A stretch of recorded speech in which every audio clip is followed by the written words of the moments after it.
is Ernest. I am your chair. We're going to have our board members introduced. We're going to start off to my right, all the way in the end. Go ahead, sir. Good evening, and thank you for coming. My name is Bob Armstrong. Good evening, everyone. My name is Kevin Line. I want to thank you very much for making your time to come to our meeting tonight. Hi, everyone. My name is Dan Mestis. Thanks for attending. Hello, my name is Nikki Shintani. Hi, Sean Fitzsimmons. Aloha, Chulan Schubert Kwok. And Lori McCarney, thank you for coming.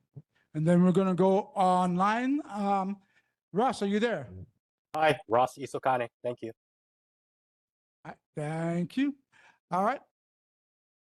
Okay, everybody, we're going to go ahead and get started. We're going to start off with public safety reports, including discussion on board community inquiries. 5 minutes each, please. We start off with HFD, please. Thank you.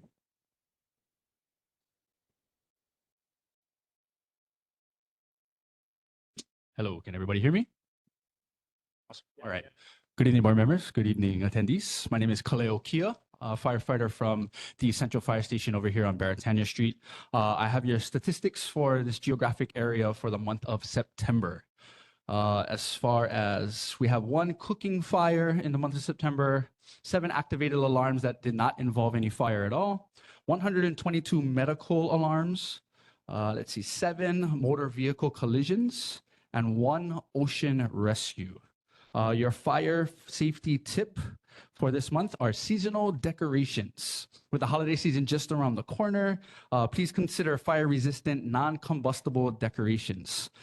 Please choose UL-approved electrical decorations and follow all manufacturers' instructions. Be sure to use lights that are in good repair. Always turn off lights before leaving your home or going to bed, and please do not overload power strips. Any questions? All right, thank you very much. So do we have any questions from our public here in the library today? Not seeing none. Any questions from our people online on WebEx? All right, not seeing any. Any questions from our board members? I'm sorry, board members here first. Go ahead, board member Lai. Chair, thank you. I just want to make sure we're able to screen the online folks as well. But firefighter, can you comment if there's any plan now by HFD to resume a search for a new location for a training center that might replace or supplant the Central Fire Station? So I don't have any information on that specifically, although what I can do is I can send that question up to the powers that be. And if it's okay with you folks, I can have an answer for you folks next month at the next neighborhood board meeting. Is that all right? Thank you. All right, thank you. Next, we go to board member Rossi Sakane, please. Thank you, Chair. Hello. So I wanted to ask, KHON did a story on hiker rescues requiring this 429 helicopter. I think it was reported that in the last 2 months, the helicopter was dispatched 70 times. I'm imagining a disproportionate share of those are tourists. They each cost around $2,700 per trip. So that's like $1 million per year if you extrapolate. I just wanted to know, and you can report back to us next meeting, maybe to the chair or to the chair in writing, but what is the department's leadership suggestions on what we should do to meaningfully bring these numbers down? I think the current approach is this HTA-funded informational video that's played on commercial flights, but is that even making a dent? Thank you. Yeah, thank you for your question. That is definitely a concern that is an ongoing concern, and it seems to be like the season usually around this time of year, during the summer and towards the end of summer, holiday seasons, where those things start ramping up again.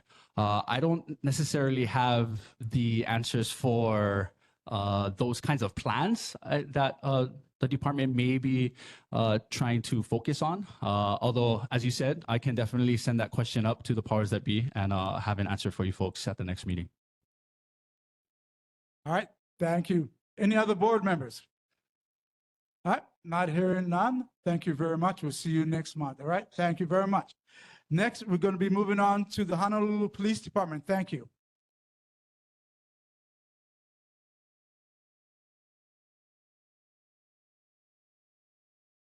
Good evening. My name is Kale Osaka. I'm a sergeant with the Honolulu Police Department. I'm one of 4 sergeants that represent the Chinatown area. I'm going to go over the crime stats for last month and compare them to the previous month.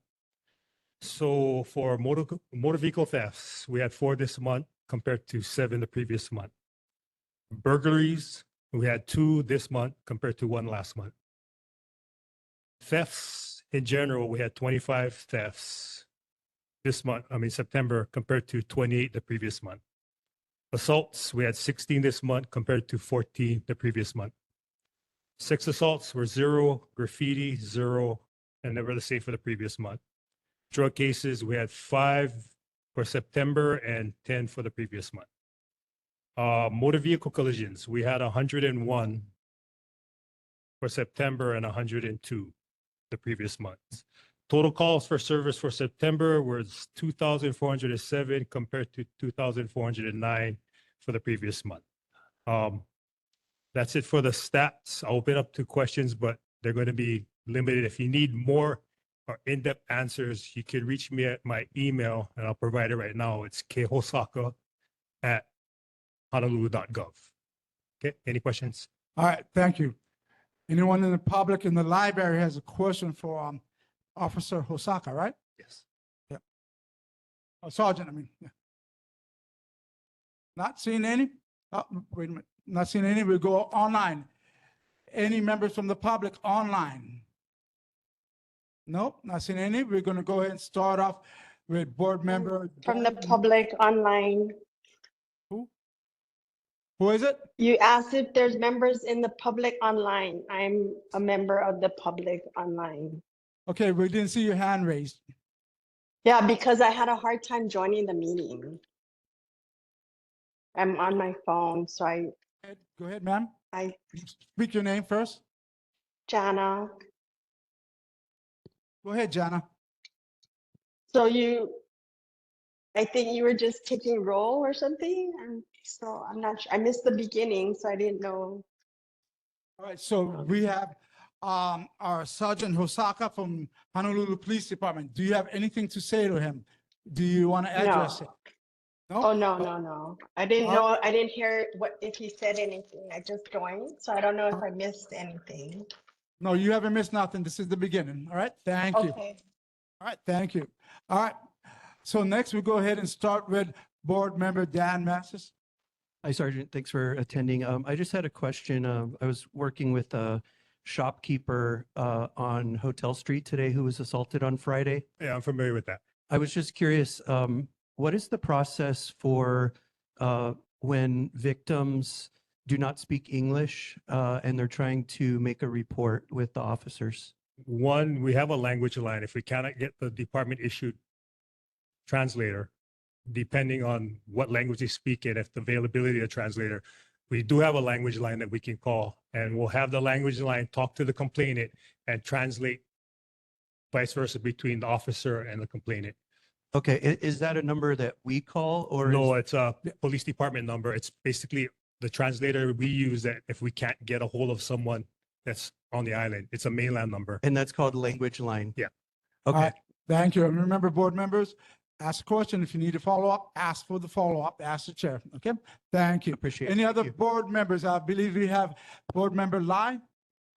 Chair, thank you. Sergeant, 2 items of note. Number 1, if you can comment on the shooting that was earlier today in this vicinity. And secondly, is there, again, any improvement or plans to address the ongoing and chronic noise concerns on Nu'uanu, Bethel, and Pauahi streets every Friday night and every Saturday night into every Saturday morning and every Sunday morning, with racing in the streets, gunning of engines, general unruliness? Again, is there any ability to have any blue light presence just to potentially defer or decrease or diminish the propensity for these types of actions, which are very disruptive to our residents in the area? Thank you. As far as the noise, they have the cameras out right now. It's in the testing phase. As far as the intersection would be Vineyard and Nu'uanu. All right. As far as anything else, the shooting, I can't go into detail because it's still under investigation. What you hear on the news and what the chief came out in his briefing, that's all you can get from me. I can't give any more information. All right, thank you very much. We have Board Member Sean Fitzsimmons. Thanks, Sergeant. Thanks for showing up. I just wanted to follow up on my questions last month regarding how crime statistics are calculated. As you recall, I think in March when Chief Logan was in charge, he put out all these reports that crime statistics have gone down across the board. Yet everyone knows that there's been, I think, maybe 35 to 40% vacancy rate at HPD. And there's also, I think today, City Council approved the Downtown Business Improvement District, which is specifically targeted to revitalize the area long known for crime and homelessness.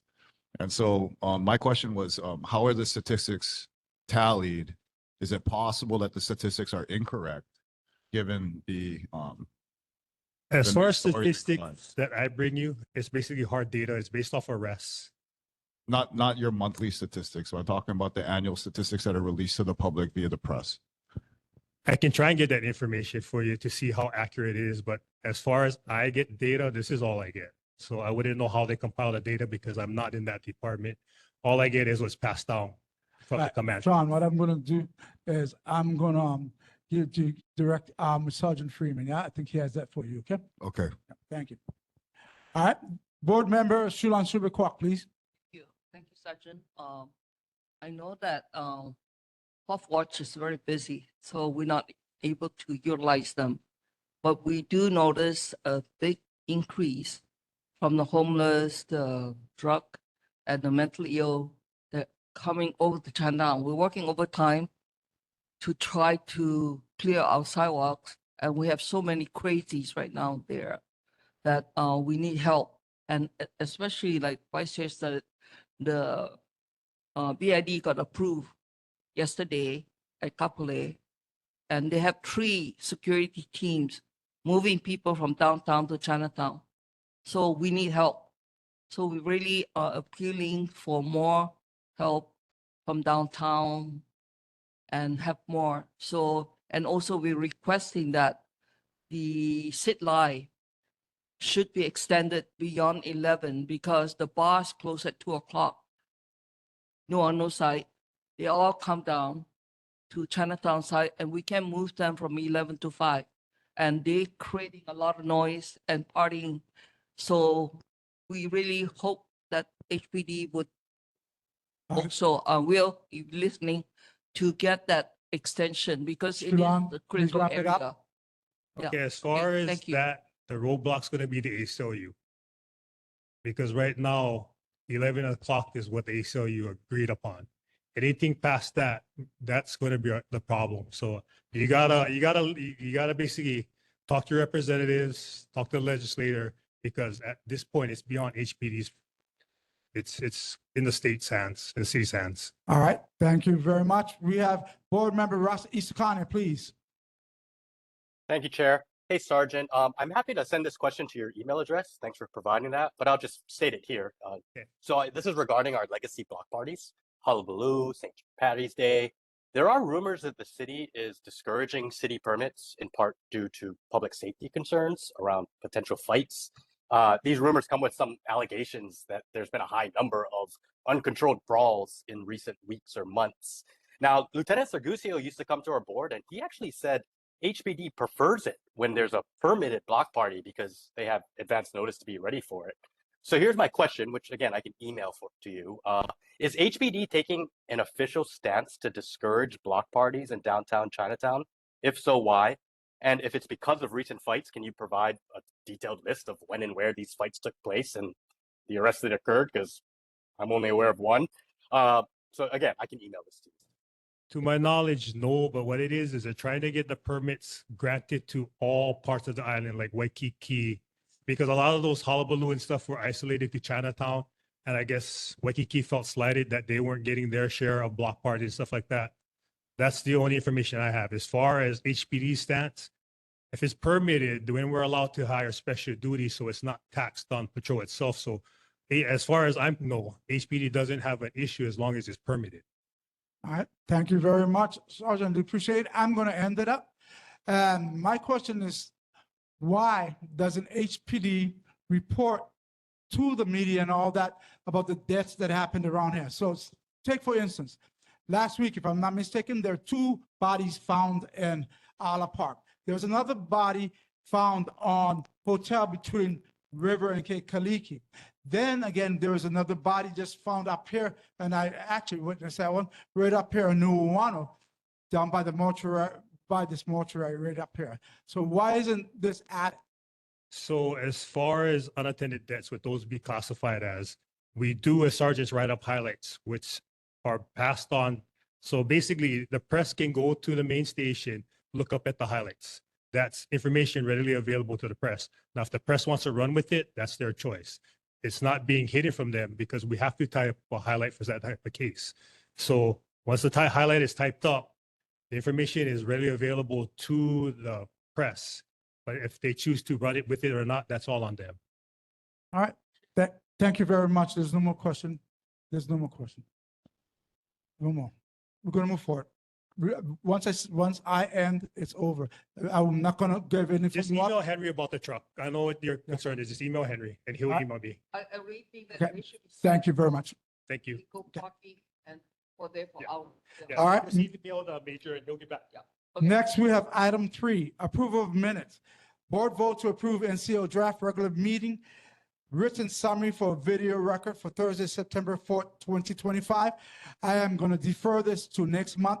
None of the minutes went out. No one, the public nor the board had a chance to look at this minutes, so it's being deferred to next month. All right. Next, we're going to move to item number 4, presentations, including discussions on board/community inquiries. These are 10 minutes each. That will include questions. At 10 minutes, I'm going to cut it all off. All right. First, we're going to start off with the City and County of Honolulu informational presentation on Honolulu City Lights, Public Workers Electric Light Parade, and Block Party on November 29th, 2025, starting at 11:30 a.m. Ponchbowl Street will be closed from Baratania Street to South King Street at 5:00 p.m. South King Street and streets intersecting the parade route will close progressively and open progressively after the parade. At 6:15 p.m., the parade will start on King Street from River Street to the end of Kawaiahau Street. At 10:00 p.m., all roadways reopen to normal traffic conditions. Irene, by now, you will be speaking on this, and whoever you have with this. And just so the board knows, please take information because they have actually requested that the board vote on this. All right? So thank you. Go ahead. Aloha, Chair Cavallo, members of the board. My name is Chastity Santiago. I am the assistant coordinator for this year's Honolulu City Lights. So I know it's so crazy. We're talking about Christmas at the beginning of October, but for us, we've actually been planning this since April. So a lot of planning, a lot of hands go into the making of Honolulu City Lights. And we do have some changes that we'd like to share with you this year. So historically, the opening night for Honolulu City Lights has been the first Saturday of December, with Kapolei City Lights being the second Saturday of December. So that means our friends over in the West Side community only had about 2 weeks to enjoy their lights that they work so hard and do so much planning for. So for this year, we're making a slight change in the date, moving it both a week up for both Honolulu and Kapolei. So opening night will be occurring on November 29th, and December 6th will be our Kapolei City Lights. And also another change that we have going on this year, on the Civic Center grounds, there is some major construction going on where about 2/3 of the grounds are being under renovation. So with that being said, we will be having 2 separate locations for Honolulu City Lights. So our historic displays that we all know and love will still be on the Civic Center grounds with a somewhat smaller footprint, and Show Aloha Land, which we shared spaces with last year, will now be housed at Thomas Square Park. And then I also do have Irene over here who will elaborate a little bit more on the street closures. Thank you, everybody, for having us. So street closure wise, the parade, as Chair and Chastity pointed out, will be on Saturday, November 29th. You have it in your agenda, but again, the road closures are progressive starting at 5 p.m. Prior to that, You will see single lane closures because we're staging the parade units and the floats and all that at 3 o'clock and at 4:30. That'll be on King Street by Aala Park and on Ivalay Road by IHS. The parade will, police and GP will start closing off roads starting at 5 progressively, and then the parade itself will start at 6:15. The first unit leaving the starting line at River Street and King at 6:15. And then we progressively open roads following the parade afterwards. So everything is typically opened up before 10 o'clock. The block party, closures for that start at 11:30 a.m. That would be just Punchbowl Street between Baratania and King Street. And then the road will reopen for that by 11:30 p.m. Parade route this year is still the same from King and River all the way to Kauai Ha'o Street and King. And that's all the information we have. If there's any questions. All right, thank you. Do we have any questions from our public in the library here tonight? All right, not seeing none. Do we have any questions from our public online tonight? All right, not seeing. Go ahead. No questions. Okay, all right, not seeing any. We'll go ahead and move on to our board. We'll start off with Board Member Laurie McCartney, please. Hello, thanks for being here. Hi, nice to see you, Irene. So Thomas Square is sort of far away a little bit from the Civic Center. How do you expect traffic to be impacted by that? And how are you going to manage it? Well, I don't know of any road closures or lane closures that are going to go up in conjunction with the lights that are going to be installed at Thomas Square. Can you share what kind of, I guess, what you have planned? Yeah, so Thomas Square, so the lighting of Thomas Square is going to be in sync when Mayor does the light switch over at Honolulu Hale. But as far as the parade extension, there's not going to be a parade section, so it's going to be historically what it was. No lane closures. We are suggesting street parking, or I know some people do the Blaisdell. But other than that, there's not too much planning as far as closures go on. All right, go ahead, follow up.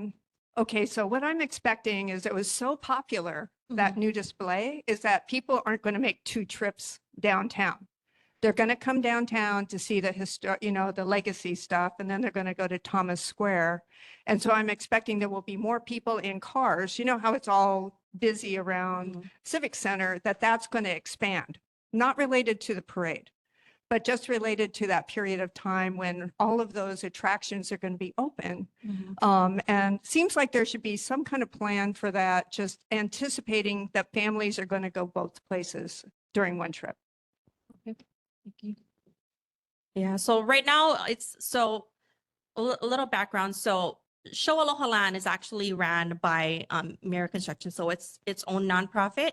And then over at the Civic Center grounds, we have our Friends of Honolulu City Lights who do those. So as of right now, we're trying to find a balance, because I actually made the same suggestion as far as how can people go from one to the other. So it's still something that's in conversation. I will update you when we have something. Thank you. Any other board members here? Go ahead, Board Member Lai. Chair, thank you. Irene, regarding the alignment or positioning of the displays at Thomas Square, as Member McCartney suggested, it might be the case that people will be kind of circling that block slowly, maybe disrupting traffic. Do you anticipate that being the case as far as arrangement? And secondly, is there any signage at Civic Center that's alerting people who might not be here tonight to know that there's a whole nother display down the road? I can take the first question. So as far as anticipating the crowds and people circling, because it is a great light show, it really is. And we want them to go see what's at Thomas Square, because that's all being planned out. There are parking prohibitions that will be in place for traffic flow. As far as what traffic mitigation measures are being taken, all the events that are at Thomas Square are being constantly coordinated between police and transportation services. So hopefully, like Chastity said, like we'll come back with more information once we get an update on that. But it is on our radar, and it's expected that there will be a lot of traffic circling that park. Plus, the Blaisdell does have its usual holiday events and concerts and craft fairs, so it's gonna be busy. I would promote public transportation if you can take that. But yeah, if we have an update, we can provide that to the board. I'm sorry, can you repeat the second question one more time? How to communicate Thomas Square to people who are already at Civic Center. So we will be doing, prior to opening night, we'll be doing tons of media stuff. We'll be doing a lot of interviews with Mike Gangloff of Sholoholan. And then also on all of our Instagrams, on all of our Facebooks, on all of our media websites as well. We'll do updates with it. We'll be sharing that there's going to be 2 locations. And I'm sure the announcers for the parade and the MC of the evening will be sharing that as well. All right, thank you.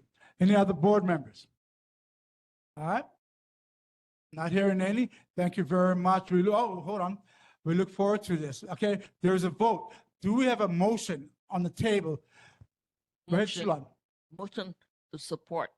Motion to support. Do we have a second? I second it. Okay, we have a motion and a second. Do we have any oppositions to this? Not hearing any. It passes. Go ahead. Thank you. Bye-bye. Thank you. Be supported. Bill. All right, next, we're going to go to 4.2, Honolulu Department of Housing and Land Management, DHLM, and Pacific Housing Assistance Corporation.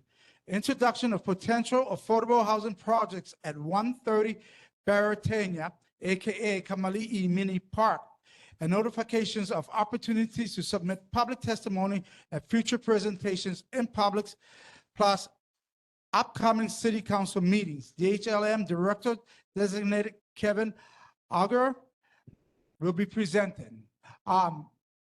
Before we move forward on this, I would like to say this is informational. So they're going to be giving you times and places where meetings are going to be. I'm going to suggest that we also look at people that want to come out to this city hall, not city hall, but city council, yeah, because this is where the meets and grinds are. We are voluntary here. We do not make any rules. We do not do anything like that, but we can have an effect, of course. But so remember that anyone, any board member here who has any plans of inserting a resolution as an agenda on it, do know this. If you say anything about that, I'm going to cut you off and you will not be able to speak for the rest of the night. Thank you. Go ahead. Great. Aloha, Chair Carvalho and board members. I'm Kevin Auger. I'm the Director Designate of the Department of Housing and Land Management. And not so much a presentation, but just an update tonight. I think when I was here earlier in April, we had mentioned that the city had issued a request for qualifications seeking development partners for a number of unutilized city lands. One of those is 130 Baratania, located just next door. Over the course of that solicitation, we received an overwhelming response to the RFQ. For the 4 properties that we issued the RFQ for, we received 22 responses. So it was a pretty amazing turnout overall. We have selected, there was a selection committee that selected development partners for all 4 of those. They're our preferred negotiating partners at the moment until we complete the negotiation of development contracts and ground leases with those partners.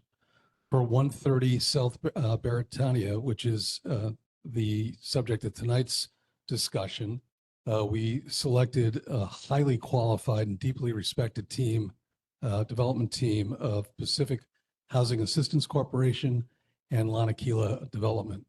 We're in the process, they were preferred negotiating partners. We're in the process of negotiating development contracts with them and ground leases. We just received their comments to the ground lease, so it'll take a bit of time to do that. In the meantime, while we're discussing those ground leases and development contracts, I understand that Pacific Housing Assistance Corporation in Lanakila will be organizing a couple of community events for listening and understanding what the development could potentially be. I think the first of those is going to be held on October 21st at 6 p.m. at St. Andrew's Church. And there'll be an announcement on that we can provide to the board. Excuse me. Long day, losing my voice. There'll be another follow-up meeting in November. Prior to the execution of any development contract or a ground lease, there will be a public hearing posted within the district. So the community will have an opportunity to come out and provide testimony and comment at that public hearing. And then, of course, we have to present to council, and there are several council meetings to confirm the development contract and approve the development contract and the ground lease. And there'll be an opportunity to testify at city council when we move forward in that direction. So still quite a bit away from that, probably several months away from that. In fact, we'll continue to move forward, make progress, engage the community as we go. That's a central component of the work that we do. And I'm happy to, I think it just about covers it. I'm happy to answer any questions that the board or community may have. All right. So let's start with a little bit different. Let's start online for online residents, community members. Does anyone have anything to say? We'll start off with Jana. Jana, can you hear me?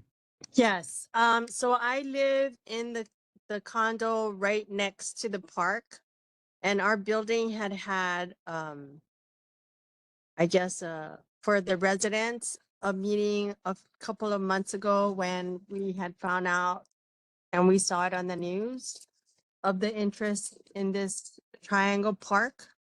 And there was a lot of concerns about traffic and whatnot. So what I'm hearing is you're still in the process of getting approval of whether or not you're actually gonna develop that land, right? It's not decided. You have to get the public interest and testimonials and concerns before it's approved. So it's not final, right? I just want to be clear. Yeah, Chair, if I may, nothing is final yet. We're still in the process, as I mentioned, of negotiating a ground lease, negotiating a development contract. The developer has got to do its due diligence. They've got to program what could potentially be built on the site. There will be opportunities for the community to provide input around that development process. And then, of course, we have to hold a public hearing within the district, and then we have to go to the city council. So nothing's been decided yet. Although I will add that this is a highly attractive development site. It's BMX4. It's a downtown infill location. I understand utilities are available there, and we sorely and desperately need affordable housing. So that's kind of where we are. All right. Thank you. I do appreciate it. I'm not done. I'm not done. Hold on. I'm going to hold you to the same thing that I'm going to hold our people here on the board to. Before you shout out or start speaking, you must ask if you could have a follow-up question, Jan. Chair, may I follow up? And then I'll give it to you. But you must ask. Okay? Thank you. Okay, may I follow up? Yes, you may. So what becomes the deciding point that it would move forward? Like, what is the criteria? Yeah, that's a great question. I appreciate that. Approval by the city council. Okay, did you understand that, Jana? That I heard that it's through approval by the city council, but I meant what is the criteria to get that approval? Minimum criteria to get approval. We submit a development contract. We submit a resolution seeking approval from city council for a development contract and a ground lease. All right. Okay. Thank you. All right. So thank you. So just so you know, this can take a couple of years. Yeah. So. No, I think that the approval of the ground lease and the development contract will take a matter of months. It could be 2, 3, 4 months. But actual development would take a couple of years before anything comes out of the ground. Okay, so I know they want to know before the development. Yeah, before the development, it takes some time. So lots of approvals required. So a couple months then, that's what we're looking at. For theoretically and practically, for city council approval, I don't think we hold council meetings that many in December. So it'll probably roll over into the first of the year, maybe January, February. All right. Does that help, John? John? Yes, but I will just have it noted for the record. There's overwhelming feedback that we do not want it developed in that park. Okay. Period. no, Got it. We got your input on that. Thank you very much. I do appreciate it. Anyone else online? All right. Not seeing any. We will now go to the public here in the library. Please stand up and go to the microphone and state your name, please. Thank you. Hello, I'm Lynn Pyle, Pyle. In response to this, I'd just like to read a quote from a very important person who isn't here tonight. This is from a press release from January 10th, 2025. At a signing ceremony today, Governor Josh Green, MD, proclaimed 2025 as the year of our community forests. So to quote it, he says, "Community forests are the trees in our neighborhoods, yards, parks, schools, and along our streets," said Governor Green. Most importantly, he added, is what trees provide for our environment. They make water cleaner by filtering pollutants and holding on to soil to reduce runoff into the ocean. Trees clean the air by filtering pollutants, and they capture carbon dioxide, which helps to mitigate climate change. And then also speaking at the proclamation signing was DLNR First Deputy Ryan Kanakaole, who added, "We all live in a community forest. They're not just Mauka, but all around us. Our trees are what makes Hawaii home. They're not only ornamental landscaping, but also provide food, shade, oxygen, habitat, and many other benefits." Okay, and so finally, I want to say, as a resident of Kukui Plaza, that I'm for affordable housing in downtown Honolulu. I'm just not in favor of it, at the expense of existing trees. And when you walk around downtown, you can see there are many unused buildings. There's even a site across the street from Kukui Plaza, the old HPU campus. Both buildings of that campus at the top of Fort Street Mall are for sale. There's an empty building, I just heard today from another resident, along Hotel Street where Fisher Office Supplies is. And the owner of that building has concerns about squatters. And that is a property that is just sitting there empty with nothing for the residents who live here. So again, I'm in favor of affordable housing. I just think that the city needs to pick a better site. Thank you. Thank you. You're very welcome. Go ahead. I'll just respond to that real briefly. And I appreciate your comments of this. But I would add this, that the governor's also on his 15th emergency proclamation for housing in the state. A recent report that was completed by the Hawaii Housing Finance and Development Corporation indicates that we need over 60,000 affordable housing units across the state. So this is an extremely dire situation and we need to build more. I agree, trees are important. When I walk through downtown and there's a lack of tree canopy, I get that. We make landscaping an important part of what we do on city developments, and we'll certainly hold the developer accountable to ensure that we have an appropriate canopy around anything that gets built around 130.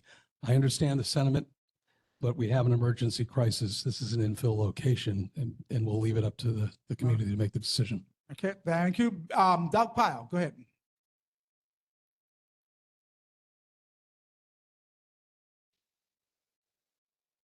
Hello, I'm Doug Pyle, and I'm here as an individual, but I am involved with a number of organizations that including, by the way, I'm chair of I'm not speaking as, but I am chair of the Democratic Party's district 28, actually. 28.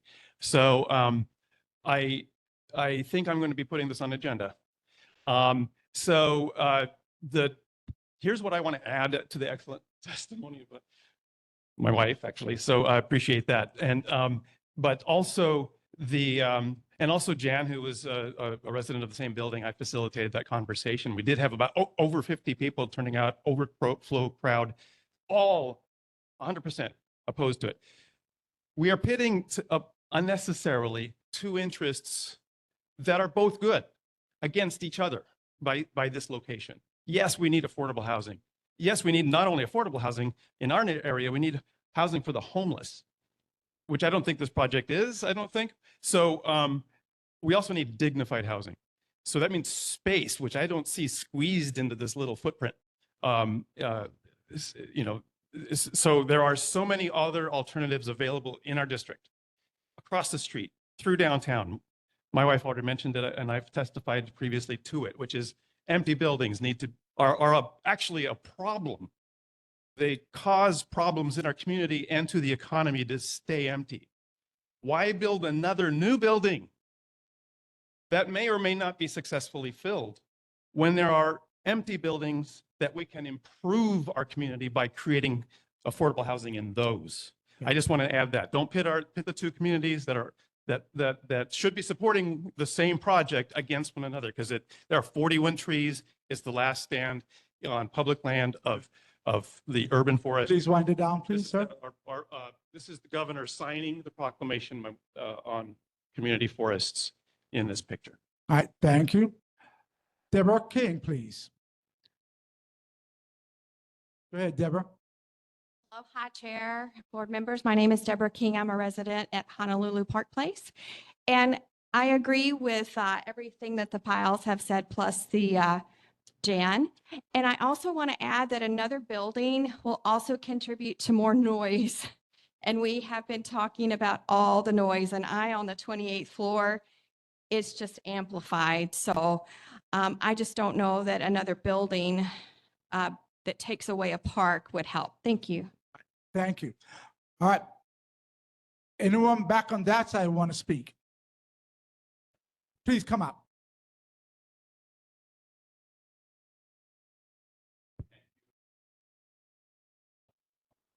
Everybody, hi, my name is Walter Rodby.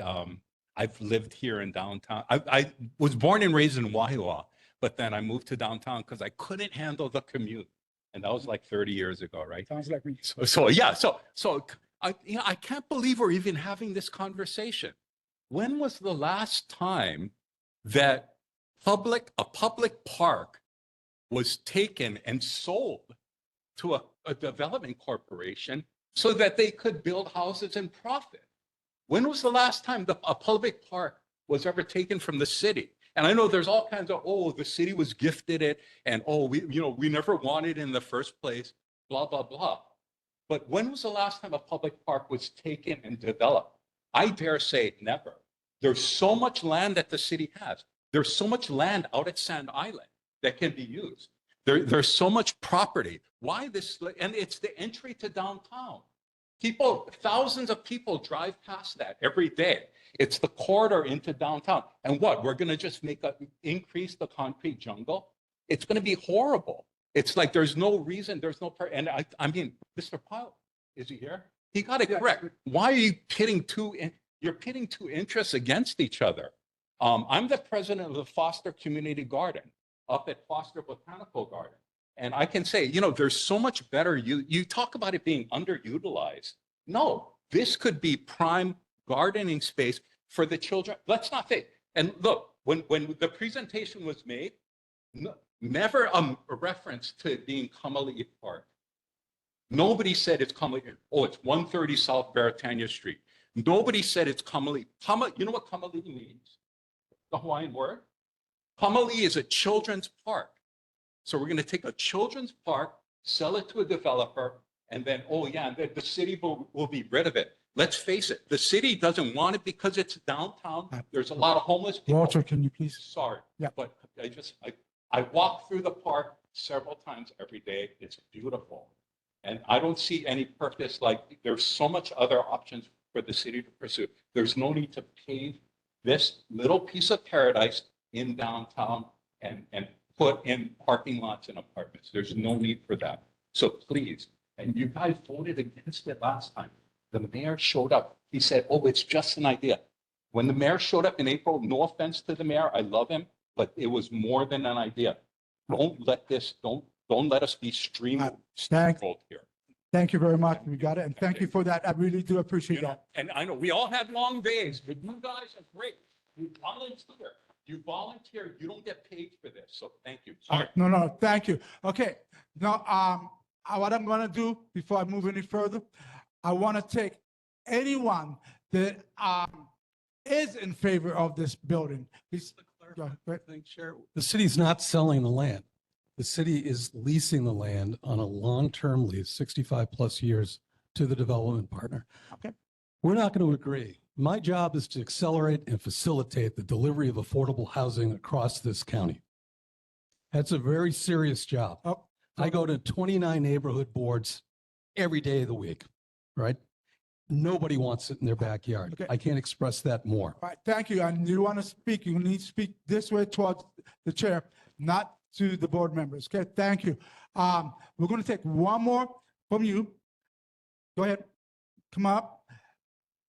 And then I'm going to see if there's anybody that's for this. And then we'll go to the board. Go ahead. So I just wanted to build off of what he said, that there's so many more spaces that we can build this affordable housing on. Like if I was in that predicament, I was just looking online today. Obviously the rail is not very successful, but the rail stations in East Kapolei, that's station number 3, station number 1, station number 3 is wide open land. If I was in affordable housing, I needed a way to get to work. My rail station is right there. It takes me straight to work. That would be, I think, a reasonable accommodation for somebody trying to get a better life. On top of that, Station 2 and Station 6. Station 2 is right next to UH West Oahu. Station 6 is right Leeward Community College. That would be the best tools for me to succeed in life if I had to get to work on the rail and then boom, I can go to school right after. If that would just be the most a little bit more helpful to me if I was in an affordable housing situation instead of right there. That's just going to enable me. Okay. All right, thank you. Hold on. Before you leave, sir, I need you to come back up and state your name for the record. State your name. You, yeah, come up and state your name, please. You didn't- Kapono Malaitner, Chad Kapono Malaitner. Thank you. We got it. Thank you. Appreciate it.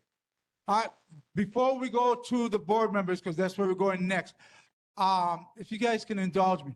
So all those that are against this building, can you please raise your hands or stand up so I can see this count? This is Jana on the line. I am against it. Okay, got you. All right, thank you. Is there anyone in favor of this project? Okay, got you. Now we're going to go to board members and we're going to start off going that route with board member Armstrong. Thank you, Mr. Chair. 1 minute, remember everyone, Gotcha. board members. Gotcha. As everyone on this board knows, no neighborhood has been more generous about housing the homeless than this neighborhood. In fact, our next presentation is about all the generosity that we have worked together to help solve. So nobody is going to lecture us about housing. Now, my two questions are, what evidence can you provide us that you've listened to this neighborhood so far, especially in light that you mentioned there was a selection committee? I'd be very interested to know what representatives of the Downtown-Chinatown neighborhood was on this selection committee and how they were appointed. Thank you. Go ahead. Great. Thank you very much for your question. First of all, nobody is lecturing anyone. I want to clarify the record. I come to these meetings a lot. I get beat up a lot. I expect that. That's part of my job. We've selected a development partner. We're negotiating with a development partner. We look forward to completing contracts with that development partner. As I mentioned, the development partner will have a listening session. The first one is October 21st. The second one will be a follow-up in November. We'll have that date and we'll supply that to the board. Thank you. Thank you. Next board member, who wants to speak? We're going to go with Sean Fitzsimmons, then we're going to follow Lori, then we're going to follow by Shalom. 1 minute, please. Yep. Thanks for coming. I know it's hard, a lot of back and forth, right? But I remember reading the articles in April about the potential development of Kamaili Park, but it was also weighed against 4 other Waikiki sites, right? So here are my questions. Where are the 4 other Waikiki sites?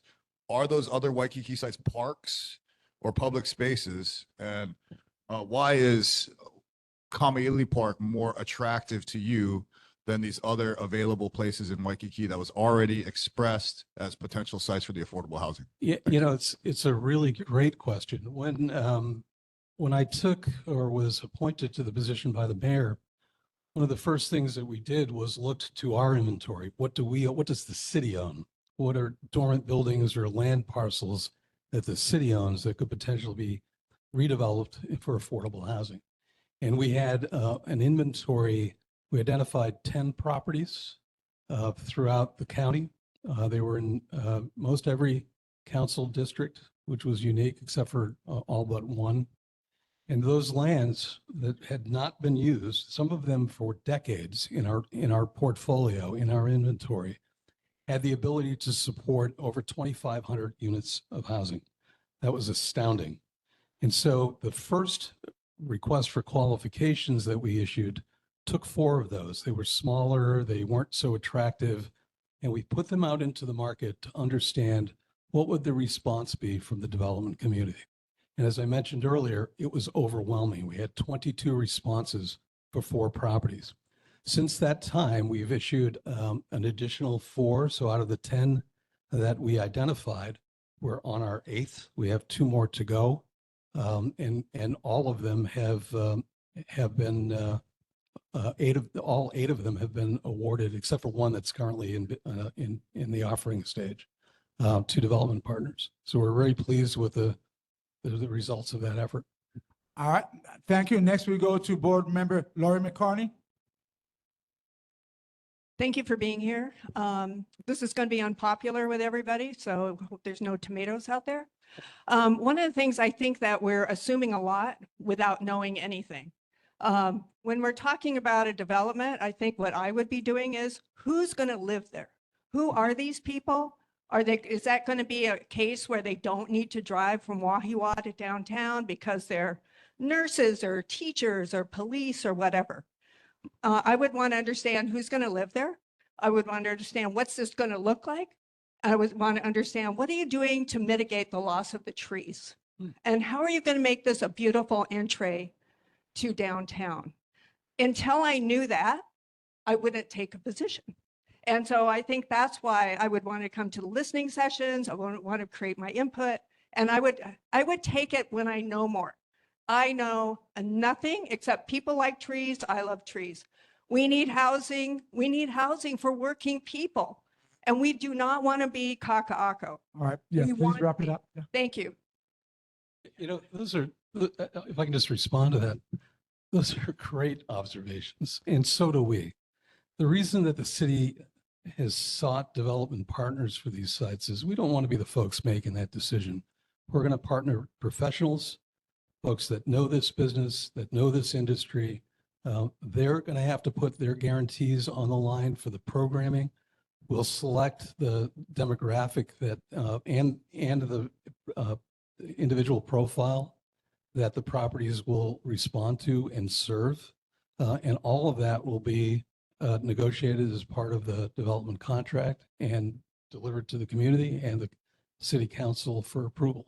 So all of that will be identified. Those are great observations. All right, thank you. We go next to Board Member Shulan Subir-Kwok, please. Thank you. Thank you for coming. And I really like to hear what the developer has to offer so that the community understands what kind of housing, like Laurie said, and that what kind of impact it would be to the environment and compared to what it is now. Everybody say, I love this park, but nobody ever go clean it. We let it go bad and then get rescued. And then all of a sudden everybody jumping, they wanted this park. But I have not seen people gone in there to really clean it. It is an eyesore, as far as I know. And so it's like not in my backyard. That should not be the premise to oppose any good ideas. So what we need to do is listen to the ideas, listen to how it impacts more people than just yourself, and think for the better good. Because I think too many, not in my not in my backyard, because, oh, I don't like the noise, I don't like this, I don't like that. It's not all about you. All right, It's about thank our you. Please community. wrap it up, please. So I hope that the developer comes up with good ideas that we can all accept. Thank you very much. All right, next we're going to go to Board Member Rossi Sukani, please, Ross. Thank you, Chair. Thank you, Director LJ, for being here. I really appreciate it. I just really wanted to reiterate to our audience, because, really make sure that everyone understands this board doesn't have an official vote. So we're purely advisory. And the director that's standing there before you, he reports to the mayor, and the mayor has given his department a really clear directive to build housing to address our crisis. So while I really applaud all this energy and the civic engagement, I just really want to encourage you all to direct your energy to the right people and the right places. The only people that have votes on this is our 9 city council members. And if you're not familiar with them, our 9 council members, including our own council member Tyler Dos Santos Tam, has been very pro-housing, as they should be in a crisis. So here's my advice: if you have any hope in stopping this, you're really going to need to get mobilized, pay attention to the city council meetings, the hearings, and show up when they hear this. But other than that, Director Alger, I thank you for your Wrap it hard up. work. Thank you. Appreciate it. All right, and finally, we're going to go over here to Board Member Dan Masters. Thanks, Chair. I just wanted to add a couple things. I have met with the developer and have a few informational points that might help, and was hoping maybe you could confirm those for folks in the audience. I've been told that this is a disabilities forward community. I agree with Board Member McCarney. That's why I want to provide this insight. It's a disabilities forward community. 25% of the units would be reserved for folks with disabilities, as well as workforce housing, serving the folks that will be living on site, up to 120% AMI. The Lanakila folks, 30 to 50% AMI. And they're looking at 125 units. So, while I don't really support, 20 stories, I don't really support, new concrete. I really prefer adaptive reuse. But when you look at what the potential people that this facility would be serving and also employing, I think that's just something important to understand. And I also agree with Board Member Isakani on who to really direct All right, that. please wrap it up. Thank you. Thank you very much. Next, we have Board Member Nicole Shintani. I think it was a question. Was it a question? Go ahead. Yeah, I wanted you to. Okay, confirm okay. the, I got it, Dan. I got it. Go ahead. And it's a great question. Thank you very much for that. Those are preliminary discussions that we have been having with the development partner. We're going to continue to work through that as we continue to negotiate the development contract. What I would like to point out, as the gentleman said, workforce housing is very, very important. He's moved from Waihiwa to be downtown so he can be close to work. And we want to provide similar opportunities for others. So, but thank you very much for this conversation. Thank you. Next, Board Member Shintani. And did you, Kevin, have something to say? You'll be next. Okay, thank you. Just wanted to give my 2 cents on this, mainly because I will admit I only heard about this project very recently, but it was also pretty timely because I just took a course with UH, and one of the things that we were asked was if there was something I could change about our community, what would it be? And I ended up actually focusing on changing what I would do for that park, because I live in Kukui Plaza. I see it every day. Housing wasn't on my mind, but I was thinking about how every day I walk over there. And the truth is, it's incredibly neglected. You talk about it being a really nice park, but there's empty planters. The trees are very sparse. I wonder every single day that I pass by, what can I do? What can we do to get the city to actually invest in it? But there's all this energy for it. And I'm like, I don't see any people putting energy into actually taking care of that plot of land to be a park. And if it's not going to be a park, then it should be doing something else. So I'm not really necessarily for or against housing, but I agree that we need more housing and we need more trees. I agree with all of those points. All right, thank you. Please wrap it up. That's just. Thank you. Thank you. Board Member Lai, please. Chair, thank you. The process has been wrapped in mystery since Mr. Auger and I began corresponding about it back in March. And I do appreciate him being here. But what I wish had happened tonight was that the representative from the developer, Mr. Hokama, who I believe is here, could share some information about the project itself, as we just had disclosed by Mr. Mestis. But these opportunities are ones that are not unique or must be fulfilled in Kamali'i Mini Park. And I hope that we can refer to it as such and not just some random street address that will have a less of an impact on those who aren't intimate with our neighborhood. It's true that housing is needed, yes, but this particular site has trees, can be further developed. If you look at your history, there is a group called Friends of Kamali'i Mini Park, which in the past has struggled and striven to improve this park. And I think that it should not be given up upon. We had great improvements in its presence and cleanliness over the Please wrap past it year. up. And I think that I want to appreciate all those who came here tonight to express their opposition to development of this park. Because once it's gone, 65-year lease or Thank you, Board Member Lai. trees aren't coming back. Thank you. Thank you very much. Go ahead. Let me just respond to that real quick. Thank you for your comments, Mr. Lai. October 21st, that's the opportunity to get and meet with the developer, and I would implore the community to show up at St. Andrews and have this discussion. All right, thank you. I'm going to end this with myself. Oh, did you speak? Yep. Chair, I want. Did you I speak? want- My question, did you speak No, on this? I yet? have a Okay. question for you before you end it, because we didn't hear from the developer. We're only hearing people, So I'd He's like to speaking hear on what- behalf of everybody. Yeah, this Yeah. is just a Yeah. quick update. So what's going on is he's just giving the layout of what's going to happen. And what was supposed to be said is where the next meetings are going to be held for everybody to come. This is what they're supposed to say. But I agree with you. I thought the developers themselves was going to speak also. Do you want So to? I did. But our time, we've gone on with this one for almost half an hour right now. So we're going to be moving forward. I'm going to end this right now. Okay, so to the people, I'm just going to say this, I respect what you guys want this to remain a park. But I have questions to ask because my Lions group, the Chinatown Lions Club, has offered to adopt this park. We've asked the city to put in the sprinklers to help us to do this.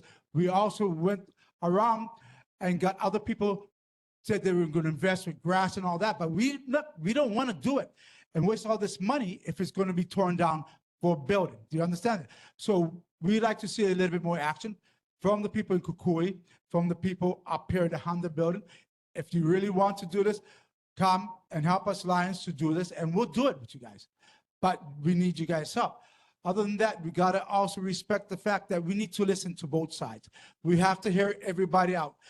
This is not a done deal. This is looking at it. What are the possibilities? So we shouldn't be getting angry with everybody. Let's hold discussions that are fair. Let's start on compromising and see what we can do to get what we all need that is right for our community. All right? Thank you very much for your time. I do appreciate it. Thanks for your opportunity to testify.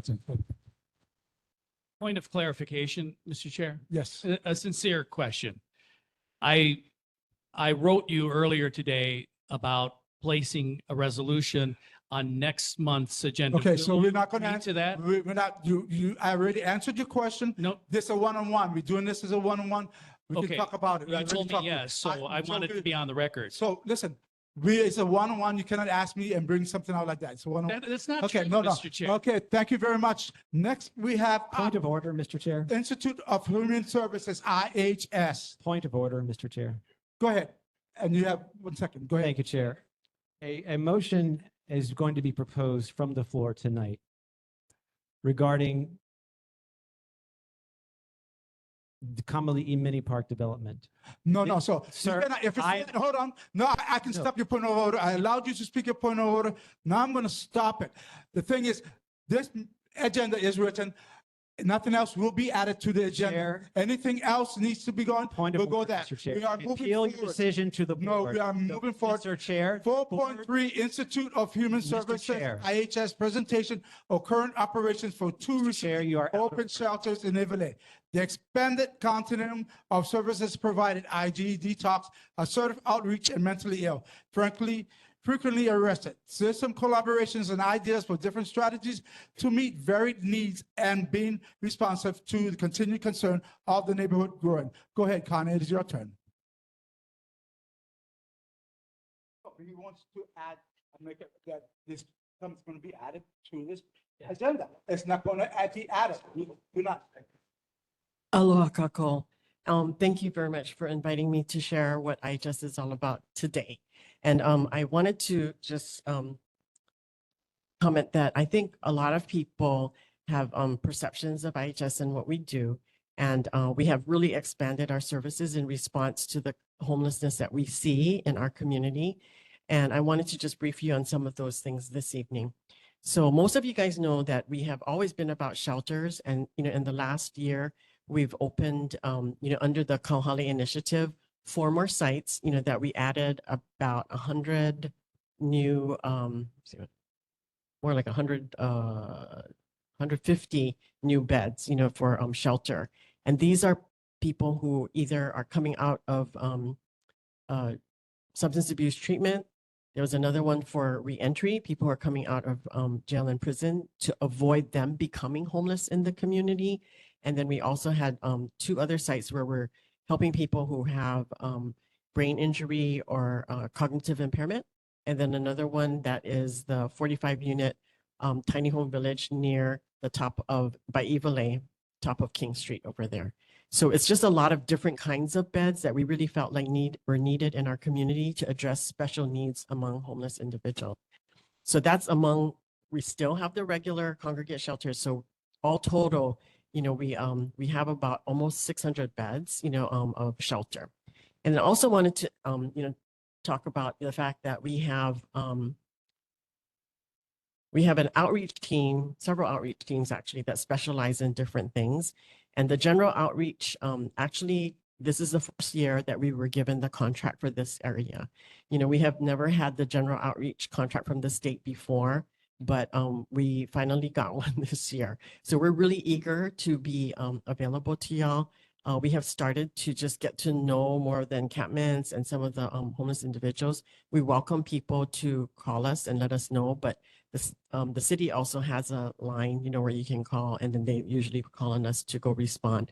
So I just wanted to say that, those 2 things have expanded. We also expanded our relocation program. There are individuals that come from the mainland or from elsewhere.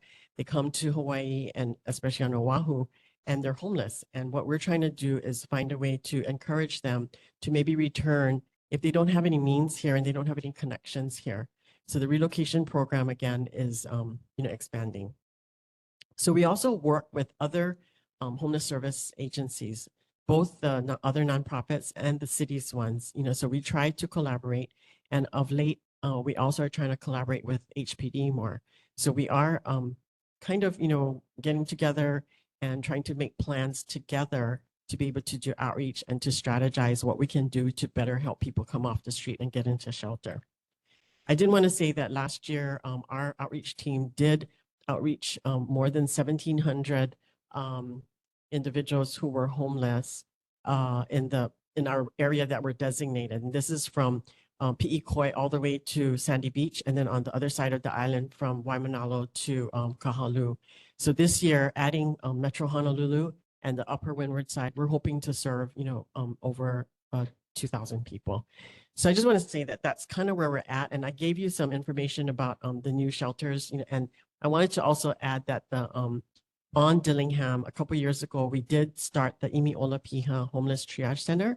And that is a place where we're helping people who are drug addicted to basically get medically assisted withdrawal, to get them off of their drugs and to be able to do better and go on to get drug treatment after that. So from there, they go into residential treatment a lot of times, or we were able to return them to wherever they came from and get them off the street. So I'm going to stop here and just ask if you guys have any questions, and then I can kind of expand on some other things. All right, thank you. We'll start. Do we have anyone online first? Anyone in the public online who has anything to say? We're going to start off with Candace. Please go ahead, Candace. Thank you. Connie, I just wanted to say that I really appreciate you being here tonight to explain what's going on. And I want to ask, we've noticed ever since the new shelters opened in the Evile area, there's more mentally disturbed people walking around the Ala Park area and also downtown and Chinatown. I mean, just this morning, my husband witnessed, a large naked man in front of his office with 2 police cars responding. 2 weeks ago, we noticed a homeless man washing his okole in the water fountain at Bishop Square. Are these people like part of the shelter, or do you have any any data that shows what the occupancy rate is at the shelters on any given night or on a monthly basis? Are there any empty beds, or are these people just out on the streets because there's no, even though you've opened up more beds, there's, you're fully occupied and, you can't get them into your shelter? Mahalo for that question, Candice. We have open beds. And the problem is that a lot of times when we are doing outreach, many people refuse help.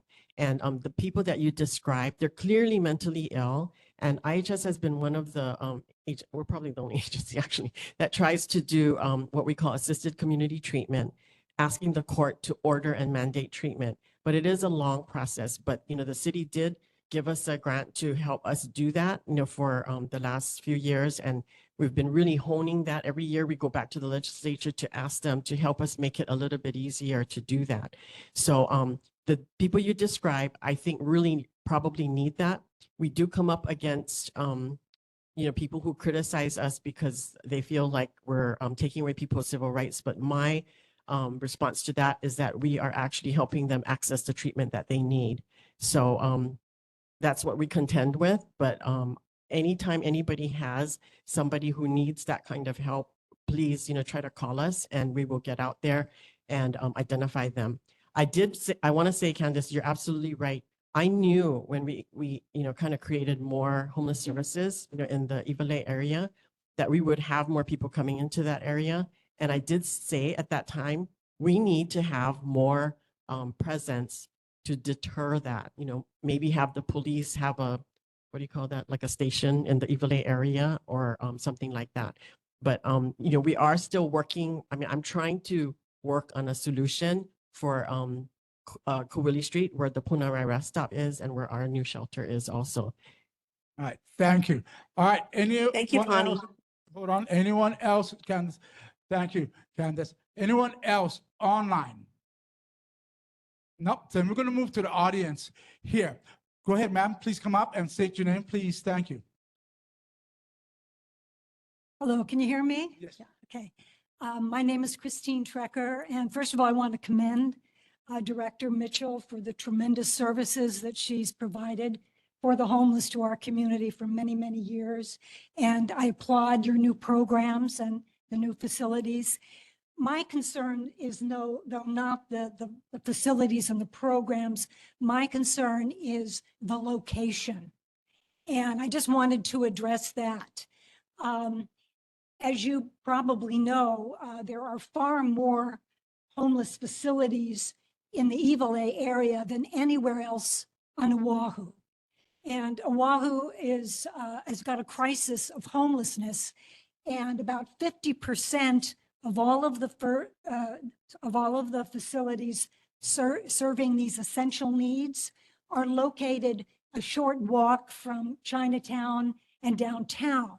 And so as a result, as we well know, the impact of this type of concentration of essential services, and I mean shelters, food, medical, detox, when you have that concentration so close to an area, it's going to have impacts.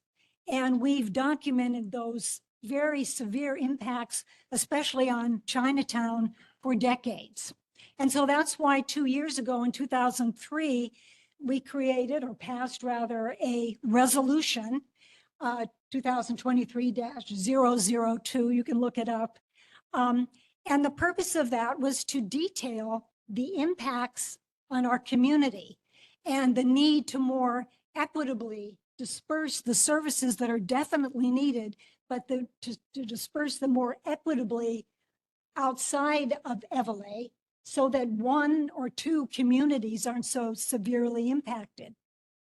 And so the two things that we recommended was, number one, could we at least put a temporary lid on the number of new facilities being created in Ivaley? And the other suggestion was that we build. We need to wrap it up, please. The other thing was to build additional sites to provide these services, so that, across Oahu, so that the volume of clients being served in this one. Ma'am, please wrap it up, please. Thank you. So I just wanted to get your thoughts on those concerns. Thank you. Connie, can we bring the director Answer the questions, but just let's be direct.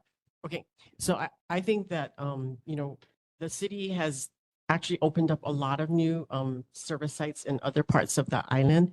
But as I mentioned before, I think the building that we're in on Huwili Street, that building's going to come down anyway, and they decided to use it for this purpose at this time because there's such a crisis with all the people that you do see in this area.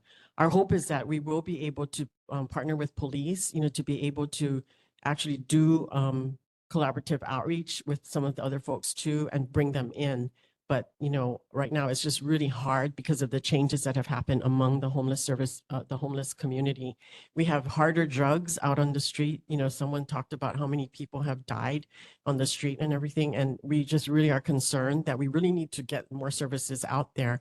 And historically, this area in Iwalei has had a lot of, homeless people. And then when Chinatown, you didn't have River of Life anymore. A lot of those people migrated over to Iwalei. And I feel like they were kind of like getting pushed toward Iwalei, toward us anyway. But I'm thankful that we are able to have this opportunity to just serve more people. All right, thank you. And I'm going to actually send you that resolution that Christine's talking about so you can see exactly what she's saying, okay, on that resolution. Quickly. The reason I think we talk about, we have the facilities in Chinatown or Iwalei, because this is where all the homeless people are. The reality is if you have all these essential services like food, medical, and shelter, you're going to pull homeless people from all over the island to this area because this is where the services are. And I'm not saying we don't need them, but if you really think about it, if we are going to serve our community of homeless and at the same time not disrupt our neighborhoods, we have to be much more equitable about where we put these facilities. All right, thank you very much for that. All right, is there any other, Ms. King, please, you're next. I'm sorry, I forgot, but you were next. Aloha, Chair. My name is Deborah King. I'm a resident at Honolulu Park Place. And I just wanted to give you some feedback on, we've been experiencing for many, many years, no public restrooms here in Chinatown. And I found out that the police bathroom is open. However, there's still an out of order sign on it. So you just have to let them know it's functioning and they'll let you in, from what I hear. Secondly, I went to Ala Park. And this is what kind of disturbs me because there are no public restrooms. That is the closest one.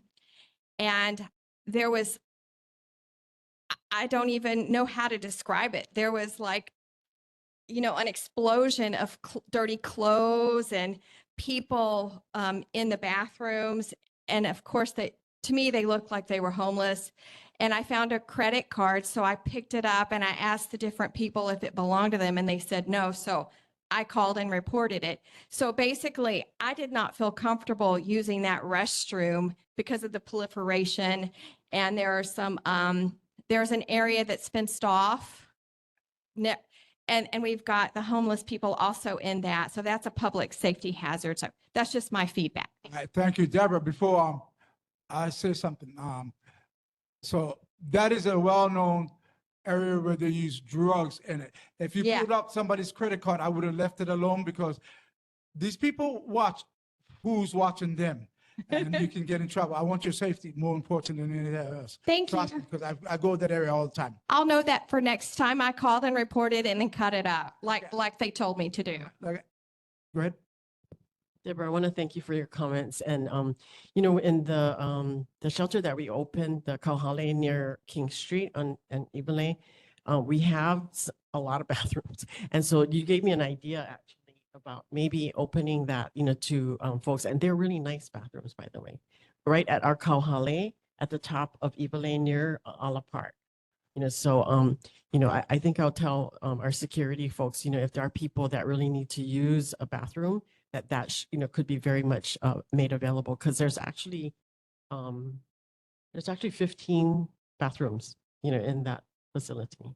Okay. All right. Thank you. Next, we're actually going to go to Mrs. Pyle. Mrs. Pyle.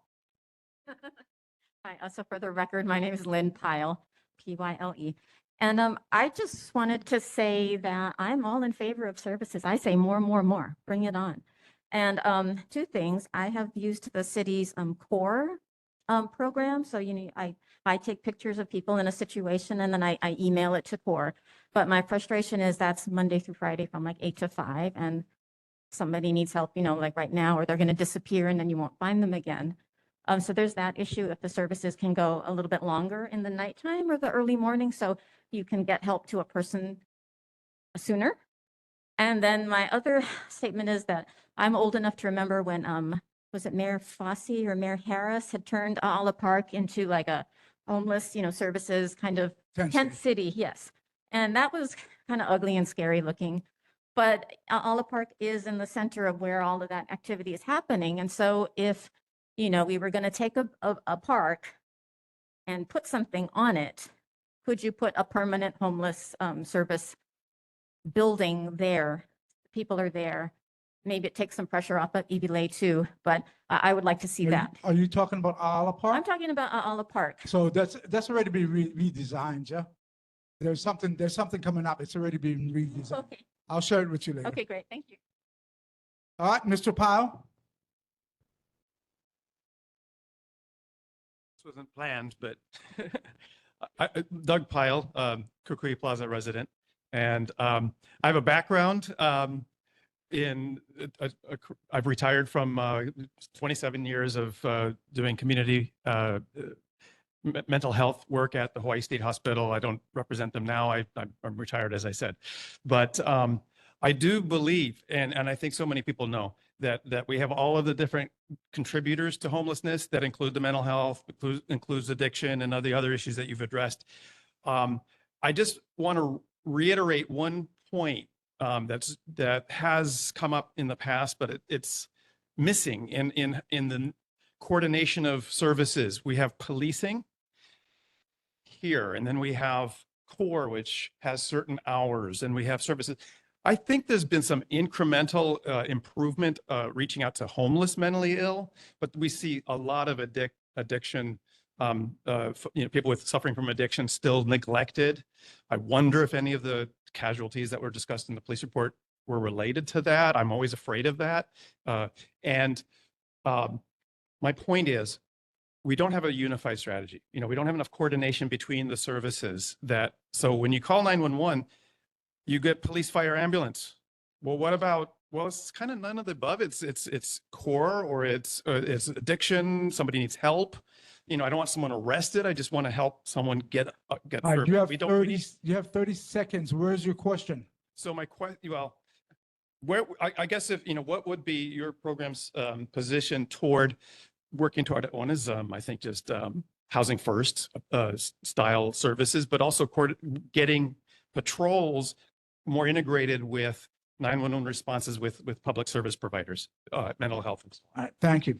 Thank you. And I think that is totally right on. No, actually, I worked with Doug at the Hawaii State Hospital before, but we really believe in coordination and collaboration. I really want more of that. Sometimes it's a little hard, because other people might not want to collaborate as much, but I really believe that is the missing link. We have a lot of different services, but they're not always connected to each other. That's why, I've reached out to the Honolulu Police Department. We're working together more. Reached out to CORE, and tried to help in different ways. I think there might be more conversations coming up because I think there are, people looking at, okay, how does this work? Where is the system behind this? Another part that is really difficult is when people get arrested and they go to court, and the court response is not always what we want either, because some of those people just, get diverted to the state hospital and then they get let go again and they're right back where they were.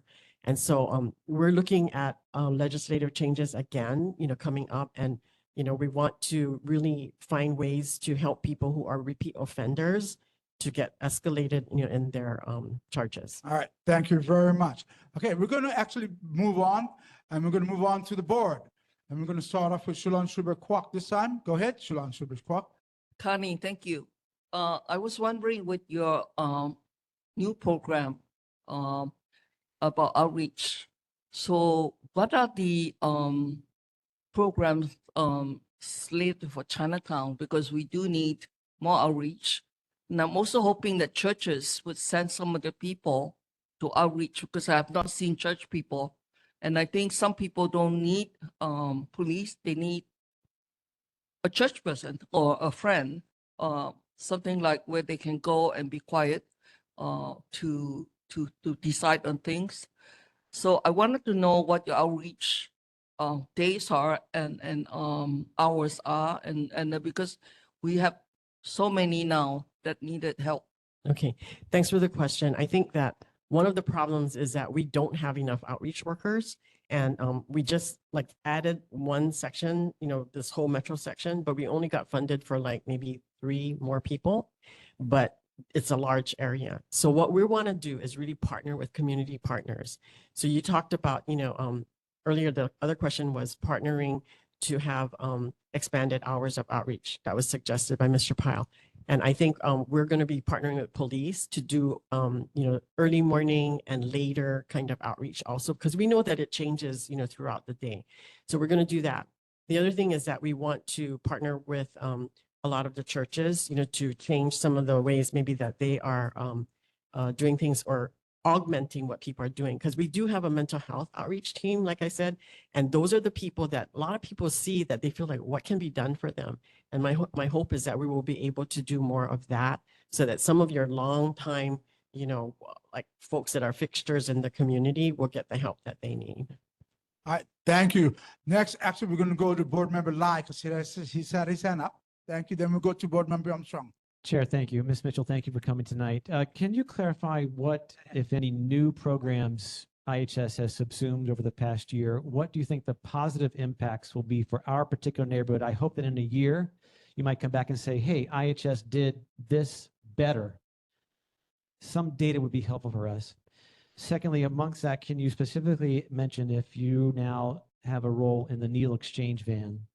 And then lastly, from your Form 990, can you let us know employment versus management and general expenses? Give us an idea of what your payroll ratio is for your government funds that you catch in. Rough estimate would be great.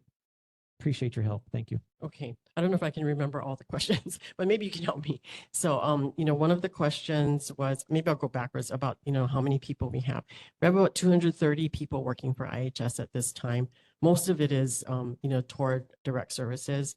And I'm a psychiatric nurse by training, and I even sometimes go out with my outreach team, because sometimes they need a nurse and we don't have one around at that time. I think, getting statistics are really important to us as well. And the outcomes that you're talking about, I just want to take one program that we had, our 8-bed homeless triage detox center in the last year served 233 people. And we turned that over the 8 beds. So you see that there are people coming in all the time. 80% of them went on to residential treatment or some kind of other treatment. And, we look at what that program is about and try to, really look at what the outcomes are. We don't know what happens after they go to treatment, but that person wouldn't have come off the street had they not had a chance to get detox. Those drugs these days, like the fentanyl and, the other opioids and even alcohol nowadays too, and the weed, the marijuana that's laced with other things, they really lead to a lot more tragic outcomes. And I think, that's just a matter of fact. I know the numbers have been climbing. So for us, we're going to look at that. We always go back at the end of the year to look and point to what's been happening. There have been more deaths. I can know they're getting older. We did some statistics on how many people are over the age of 55. And in our men's shelter, it's 32%. In our women's shelter, it's 37%. In our medical respite beds, it's 67% that's over the age of 55. And so we know that this population is growing older. We also know that people who are aging, if they don't have their own home, or even when they do have their own home, sometimes they lose housing. And that is a concern to me. So we're going to be looking at trying to stop that as well and intervene. All right. Oh, and we are not part of the Needle Exchange. I will, and I'll address the Needle Exchange, okay? Okay, so I got it down here and I'll be addressing it. I'll let you know what's going on. It's on the agenda. Okay, go ahead. Mr. Bob Armstrong. Thank you, Mr. Chair. If there ever are, if there's ever an organization where you could say saints are among us, it's yours. Thank you. I want to encourage every AOAO, every Lions Club and Rotary to invite Connie or her staff to be speakers, to inform themselves about what exactly you do. And I think what makes the difference is the personal stories and the fact that Connie and I probably interact at least twice every week about individuals who are on our streets and getting them help. The bottom line is, if you know people with addiction of any type or a mental illness, it's not a linear path. And so if you're looking for quick answers, this is not the area for that. My question to you is, you know, it is just frightening that our federal government is now shut, and this Please state wrap it up. and this state is being targeted as one of those that is going to lose federal funding that was allocated last year by Congress. What impact is that having on your planning and services for these clients in our neighborhood? Thank you. Brett. It is really frightening, you know, that there's such cutoff of funding available. But we are shifting sometimes, and this is a problem too, but I understand that for the Medicaid funding, Hawaii and Alaska has been exempted. So we're gonna get like a full share of the Medicaid funding that is due to us. And there are more services that are going to be covered by Medicaid because they have a rehab option that the state took advantage of. You know, so I think for us, it hasn't been direct because we don't have as much direct federal funding, but we do partner with the state and the city a lot and get pass-through funding.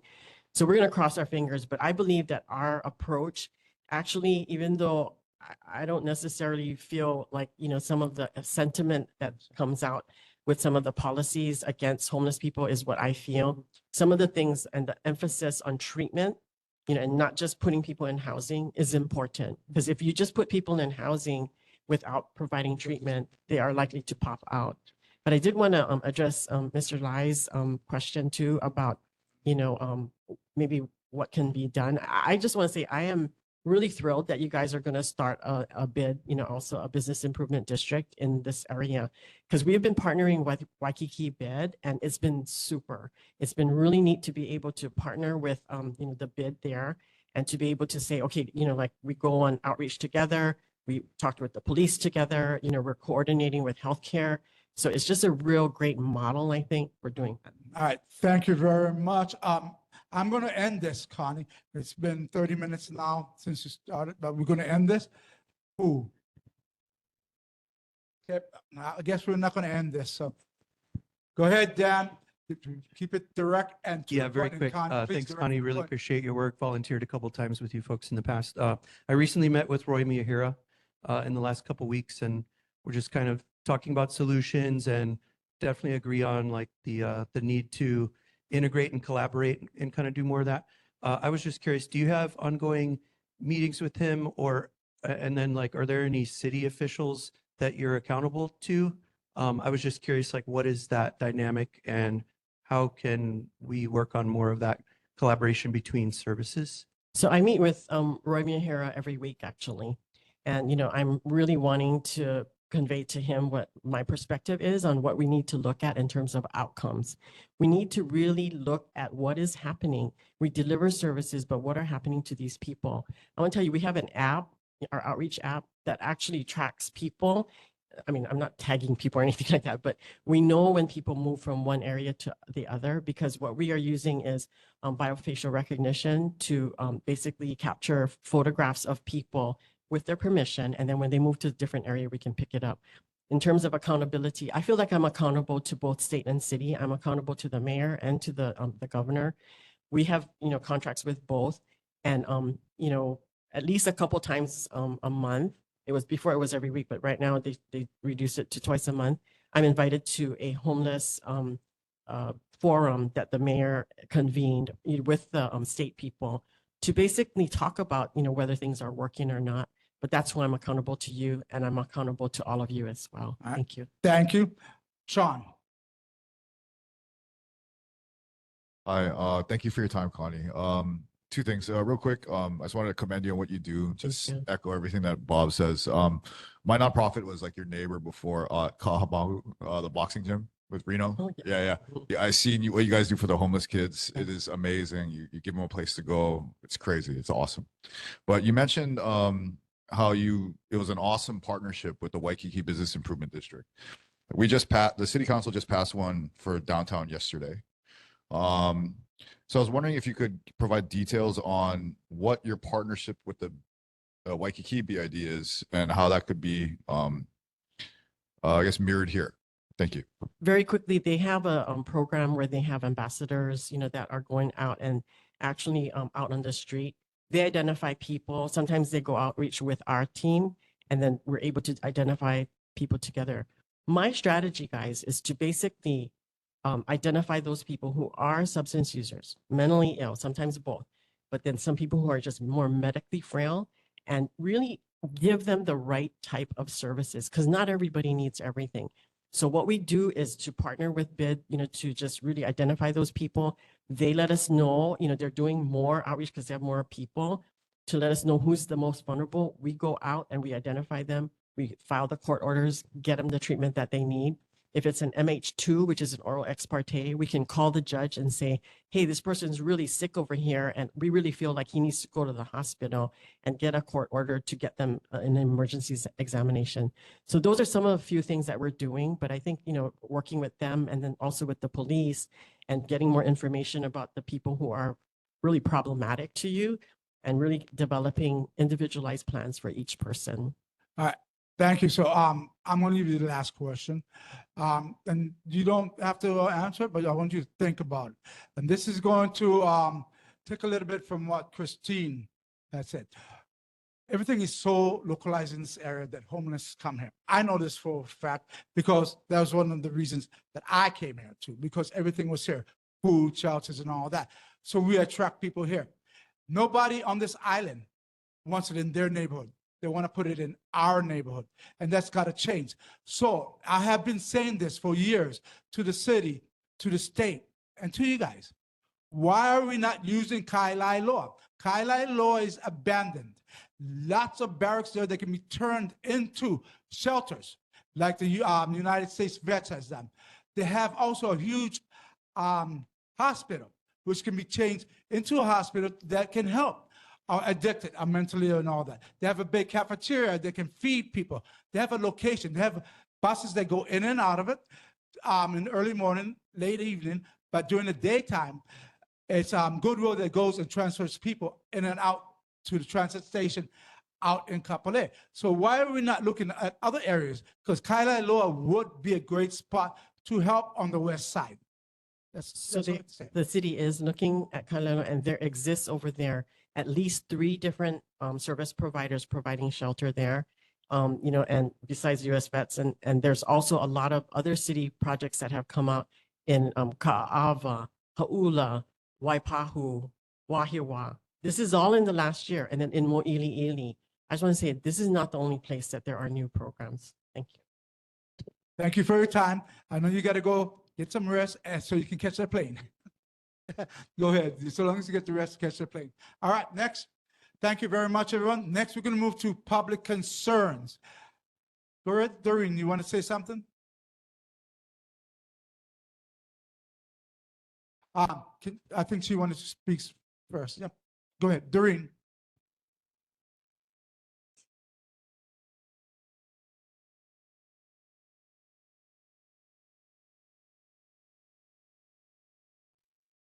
Aloha kako.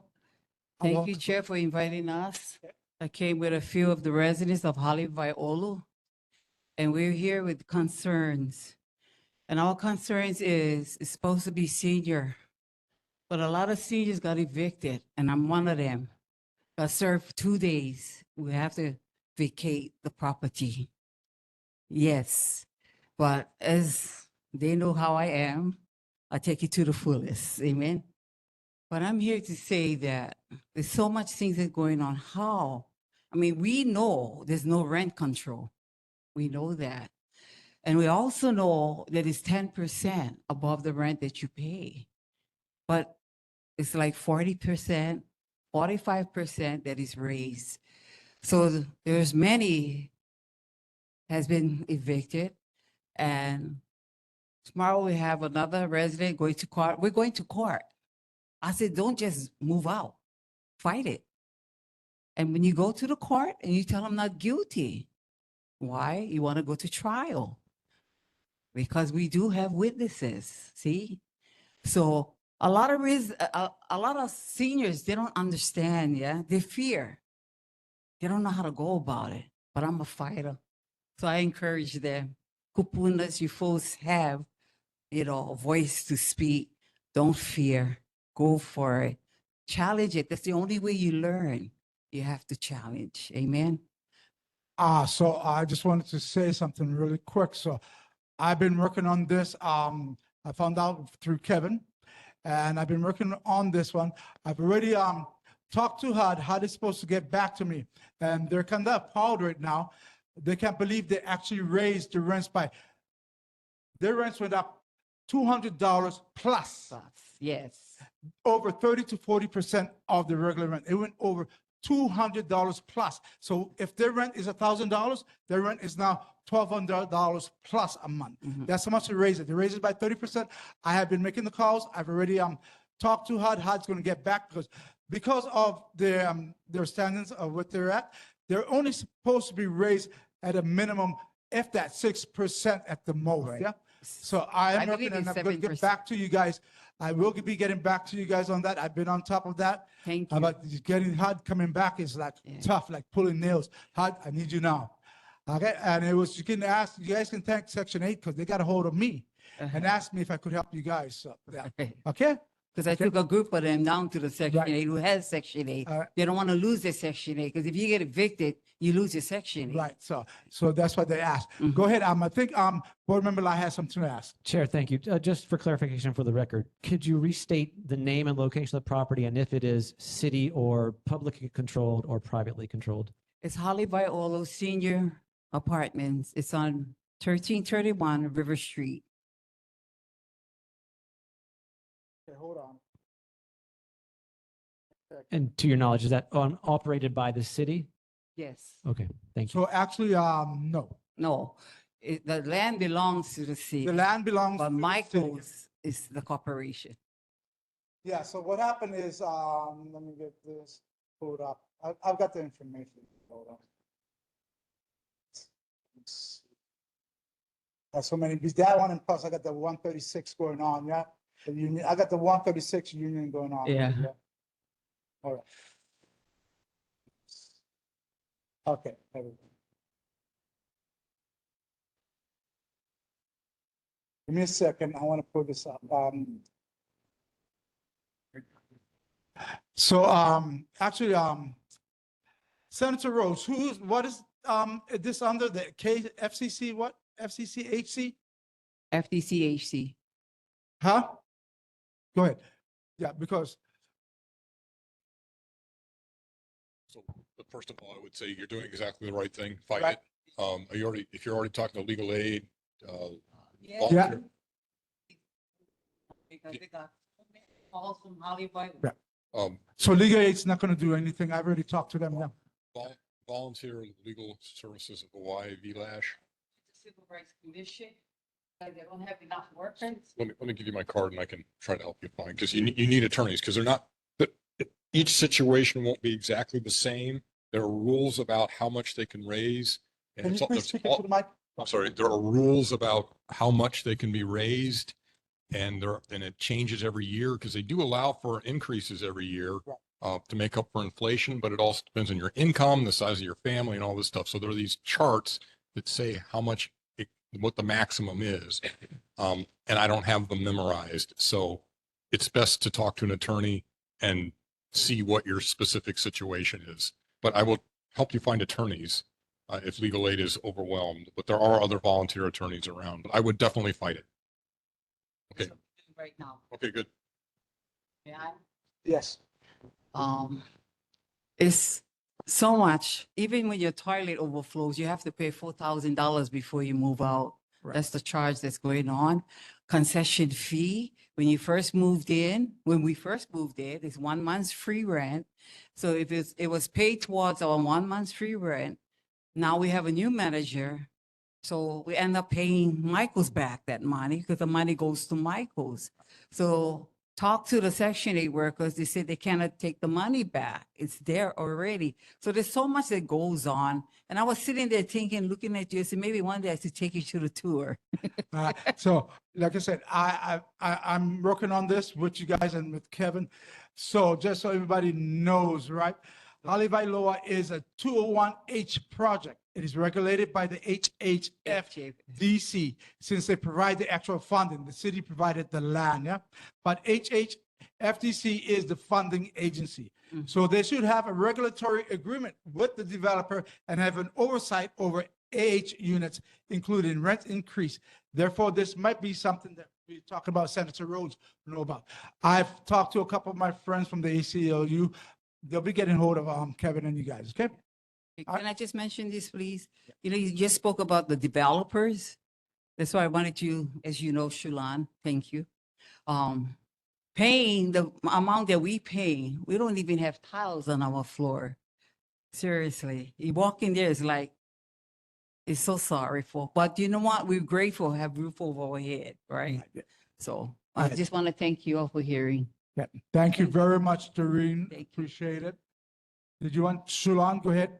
Yeah, I really applaud Doreen for helping a lot of seniors and then getting a notice for 2 days that you have to be evicted. It's a big shock. It's very traumatic. And I know a few people that were scurrying around trying to find accommodation and trying to find legal aid and trying to get help. But it's very scary to be homeless when they give you 2 days notice, just because they organize to have a residential group to talk to the management, to address some of the grievances and safety issues in the building. So I was involved with trying to help them, but I was very shocked at the eviction that was coming rapidly on many of the people. So I actually communicated with Anton Kretke, the community director who's funding, actually was helping build Holly Waiolu. And it's a shocking situation of mismanagement. I hope Senator Rhodes can get in there and straighten that out. All right, thank you very much. Go ahead, Senator I Rhodes. just wanted to add very briefly that if anybody's, if they're telling, you're supposed to get 45 days notice under state law. So that's, okay, that's why you need to fight, because that's baloney. Yeah. Okay. All right. Yeah. Give one, yeah. Yeah. All right. So like I said, I've been talking to Kevin and I've been helping you guys very much. I actually took a day off of work to go through the phones for that. All right. I got you guys. I will be there for you guys. All right. Anybody else? Community service. Go ahead, sir. Come on, Ed. Hi, Hello. My name is Ed Karipsky, and I am the Executive Director of 4th Street Mall BID. And over this past year, the mall got rezoned from a park to a street, which is going to enable us to do more events because we could have food on the mall. So I just want to, last Friday we did a first night market. I had about 12 vendors. The mayor was there. It was right between Ross and Pickles, and it was really good event with live entertainment, food, and so forth. Also want to let you know, another event we're doing this Saturday is the ESPN Honolulu. Inside Ross, they're going to have all these sports activities: golf, basketball, soccer drills. There's UH athletes going to be there signing autographs, and there are also going to be pickleball demonstrations over at Pickles as well. And on the mall itself, we will have food vendors. So we're going to have people get more a cohesive event. And we're looking to do more events. A lot of it is really just, can we get funding to do events? We have another night market in November planned. And we actually, I don't know if you want to, we actually tried to do a Honolulu Street Festival. Our promoters and the city couldn't come to terms of how to make it a secure venue, and our promoters walked away. That's why we're not having, I don't know if you want me to talk about that later or not, but. Nah, you're fine. I got you on this one. Okay? I mean, honestly, the police had very legitimate security Right, yeah. concerns. No, yeah, so I'll tap into that. Okay. Okay. All right, thank you. If any questions? So here's the concerns what he's talking about. The reason why they pulled out of it is for safety of the neighborhood, because there's a bunch of people that move into the neighborhood, and it's not rather based on race. It's based on military. So in the Brown building, the Bishop building, that they renovated all up. Basically, that is all filled with military people, and we've actually reached out to the military and getting the MPs to come out here on Fridays and Saturday nights to help us with it, because there's been a lot of brawls and a lot of fights with the military personnel on the ground, causing a lot of fights in the community. So this is one of the reasons why the safety pull out what happened. Had nothing to do with police, nothing to do with DTS or anyone else. It was their concern on safety. Yeah, we just couldn't come to terms how to pull it off. Okay. Go ahead, Sean. Where do you guys advertise the events? Because I think it's amazing that you guys are trying to make 4th Street Mall into a viable place for us to go. I would love to promote it on the, we have our Facebook things, like, as much as we could to get as much community involvement as possible. I agree. This is a challenge. The thing is, everybody says more events, and apparently 4th Street Mall is the most natural event to have it because you're not closing in the streets and you can do more activities. The way I look at it is I am a venue provider. If somebody, a nonprofit approaches me, I will pull the insurance, or I pull the permits and so forth, but it's actually up to the organization. Like the last one was Downtown Arts Center. This one is ESPN. I mean, I could do the venue, but I can't do the PR because I don't know all the details. I mean, Yeah, so we've been asked to help with that. My fellow Shriners and Masons for ESPN. Oh, okay. So we'll be there. Okay, this one go with Shulan, then Dan, then followed by Kevin Line. Yeah, sure. And I'm glad that the downtown bid passed, but I do want some help from downtown because all your folks are coming to my side and we are very short-handed, security as well as cleanup. I have people just pull their pants down and doing it in front of our shops. So these are, a lot of folks are coming from downtown. So we have asked that we should be provided some help from downtown with Chinatown because we shouldering all of your caca from downtown. I understand. I mean, the thing is, we just got to get our act together first before we can move on. But you got to realize all the homeless issue generally comes from the Diamond Head side. You got the police station, you got Queens, and you got the courthouse. None of it really comes from Chinatown. It comes from that side, and they go to the social services in Evil A. It doesn't come from this way over. It goes. Yes, I agree.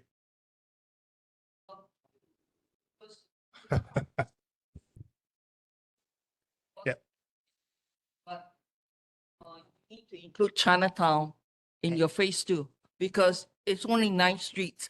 Chasing a group of people to Chinatown and keeping your side clean doesn't help the community. It doesn't. No argument. We're not solving any, I know, not solving. So we need to get to Christine on this one, okay? Because Christine is the one that's in charge of the bid. Yeah. We are in about 3 years or so, okay? All right, go ahead. Next was it Shintani or Dan? Dan, go ahead. Thanks, Chair. Ed, with regards to your comments about couldn't come to a resolution, what were the options discussed and what was the position of HPD regarding you directly hiring additional private security or special duty officers to mitigate their concerns? So initially they offered the option, we're going to close Hotel Street as part of the event, but then they decided that's going to be too big of an event. And so they pulled back. And so my promoters are trying to figure out if it's financially viable or not. And so one of the issues, we lost a big area where we would actually program. And at the same time, we have more security. So basically the promoters were like, we don't know if we could break even. And that's pretty much where it came out to. Chair, can I ask a quick follow-up? Correct. So are you saying that shutting down the street was the answer regardless, or not shutting down the street was their position regardless of additional security or officers? Yes. They didn't want to closing Hotel Street was a non-starter. Yeah, you closing on Hotel Street is going to be a non-starter right now for the city, okay? And I can explain that later. Board Member Lai. Chair, thank you. Mr. Karibsky, the Fort Street BID, the downtown BID, will they coexist? I understand that yours is probably voluntary, whereas the other is now mandatory. Do you expect companies or landowners to pay into both? So there, it is mandatory. It's in city ordinance. If you sit there, if you're part of the BID, you do not pay, we could put a lien on your property. So that's not an option not to pay. And what it is they're not going to create a new entity. They're just going to rename the Fort Street Mall BID and call it the Downtown BID and expand the borders. So again, it's got to be in city ordinance where I don't know for quasi-government or how you would call it, but it's by government, but the enforcement mechanism is in city ordinance. That's why there can't be any free riders. All right, thank you. Anyone else with a question? Go ahead, Board Member Shintani. I don't really know what your jurisdiction is or what your abilities are. If you are the Fort Street Mall Business Improvement District, I guess my question is, it's like, sometimes I wonder about the fact that, you know, a lot of the shops are empty, a lot of the storefronts are empty, they're run down. What are you able to do in trying to change that? Sure. I mean, I think actually, well, bringing more events is one of the things we're going to expand in the BID is the other thing. I think basically we're just in a neighborhood in transition. I think 50 people of the office workers haven't returned. So that has affected how much foot traffic we go through and it's not viable. Hopefully, when rail comes through, you know, I think That'll change a lot of things, yes. that's going to be the destination. But there's been plans to bring more hotels down. You know, there's a Marriott, they want to put one on K. Kaliki Mall.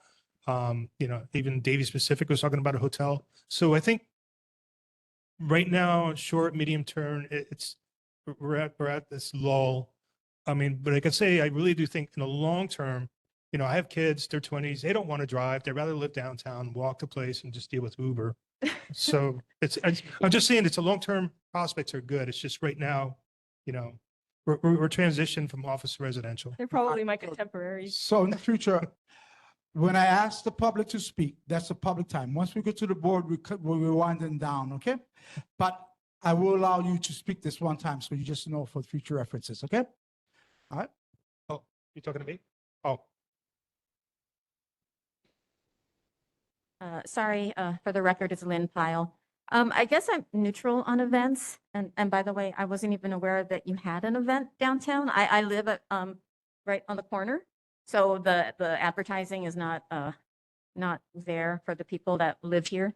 And I wanted to respond to, or to ask about your comment also. I have a frustration that when I leave my apartment at 2 p.m. to go downtown on a walk or something, I have nowhere to go because everything is closed. I have nothing to do. And I'm wondering who I bring that concern to, that downtown is empty and it is dead. And I mentioned it to our city council representatives, community liaison, who told me basically that, oh, we're going to bring more events and stuff to downtown. And that's great on a weekend, once a month or however many. But for the daytime, when you get up, go outside after 2 o'clock, you are in a wasteland of nothing. All right. We got concrete and the one remaining bit of green space. All right, thank So you. that's my Please round it comment. down. Thank you. All right, so, Again, we're in transition. Right, yeah. Until they're turned residential, we're just not. all right, so everyone, this is not meant for future references, so you guys know. This comment section is not meant to be a whole answer and question folly. This is not supposed to be how it's supposed to happen, but I'll take care of that when we come up to the Halabu discussion. Before we go any further, Winston. Am I done? Winston. Yes, sir. Can you hear me? Yes, go ahead. Yes, my apologies for being late. I did just want to weigh in. I'm executive director of the Outdoor Circle, and I just did want to weigh in that at this time, the Outdoor Circle opposes this idea of putting a structure on Kamali'i Mini Park. It's something that the city had tried to take over before and give to the fire department, but we feel that it's not in the best interest at this time. Hold on, Winston. I appreciate what you're saying, but we are done from that. So you're talking about something. No, hold on. You're talking about something that we already passed. Oh. If you want me to move it forward, I can go ahead. You send me an email and I'll discuss this with you because there's a lot of people that feel the same way you did. We had a 40-minute discussion on that. We've moved Okay, forward yeah, I with appreciate that, Chair. Yeah, thank you. public concerns right now, okay? And we're addressing Okay, that. thank you. Thank you, Chair. Go ahead. Go That's ahead. all. Thank you. Thank you. Go ahead. Yeah, we'll talk later about it then. Thank you we'll very talk. much for the time. All right, thank you. Go ahead, Ed. Go ahead. You can go ahead and finish up. Oh, okay, I'm done. That's pretty much it. All right, you're done? Okay, so that's all the discussion. Oh, go ahead, no.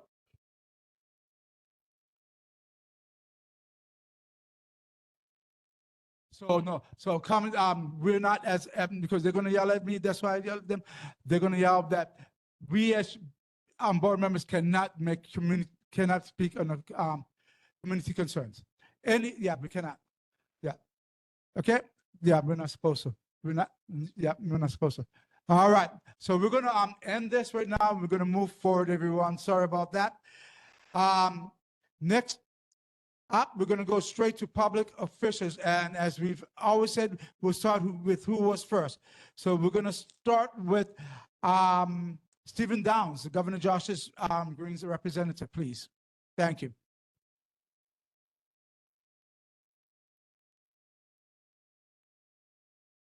Good evening. I'm Stephen Downs. I'm representing the governor's office.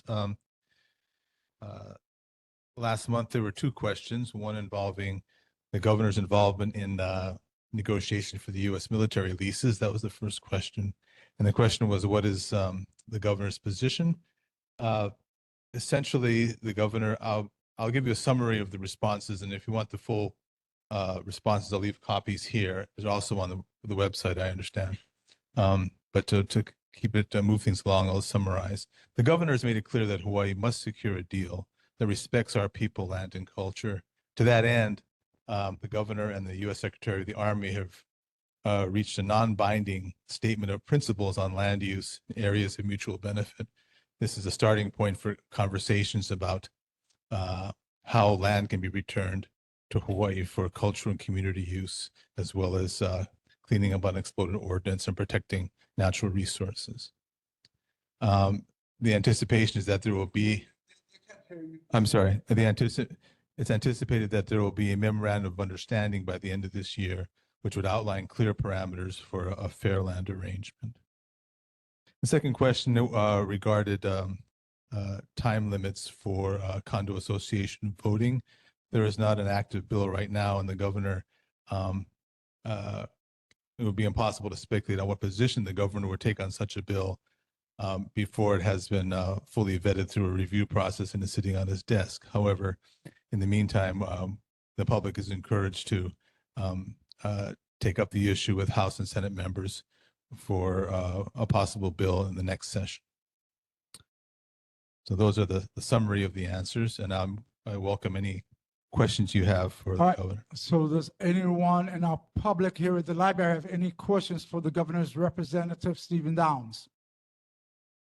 Not seeing any. Anyone online have a question?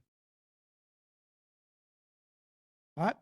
Not seeing any. Any board member has a question? Go ahead, board member Line. Do you have a question? No, but I want to appreciate Mr. Downs for addressing the question posed about the condo associations. Thank you. All right. Anyone else has a question on the board? All right. Rossi Sakane, please go ahead. Thank you, Chair. Hi, Stephen. Thanks for providing that very robust answer, but I'm going to bring up a follow-up question on the Army lease negotiations. So here's my perspective. The governor's working on a lot of things around Hawaii, but I really think this one issue, if he can get us a good deal, could really be a big part of his legacy. So I did read that non-binding statement of principles that was recently signed. And I know that there are different types of consideration that are on the table for the Army to provide to our state for this new land lease.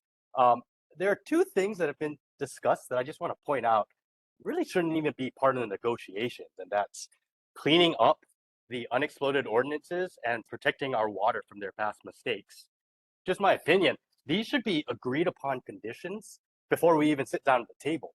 They're not negotiating chips. These are past debts and obligations that the Army owes to us for their past mistakes. So I actually submitted that online to the Engage website. I really like that website, but I just want to share my manao here. I really appreciate you providing us with the governor's take. Thank you. All right, Okay, thank thank you. you. Any other board members? All right, not hearing none. Thank you very much. You have a good day. Our next representative here in person, will you please come up, Senator Rhodes?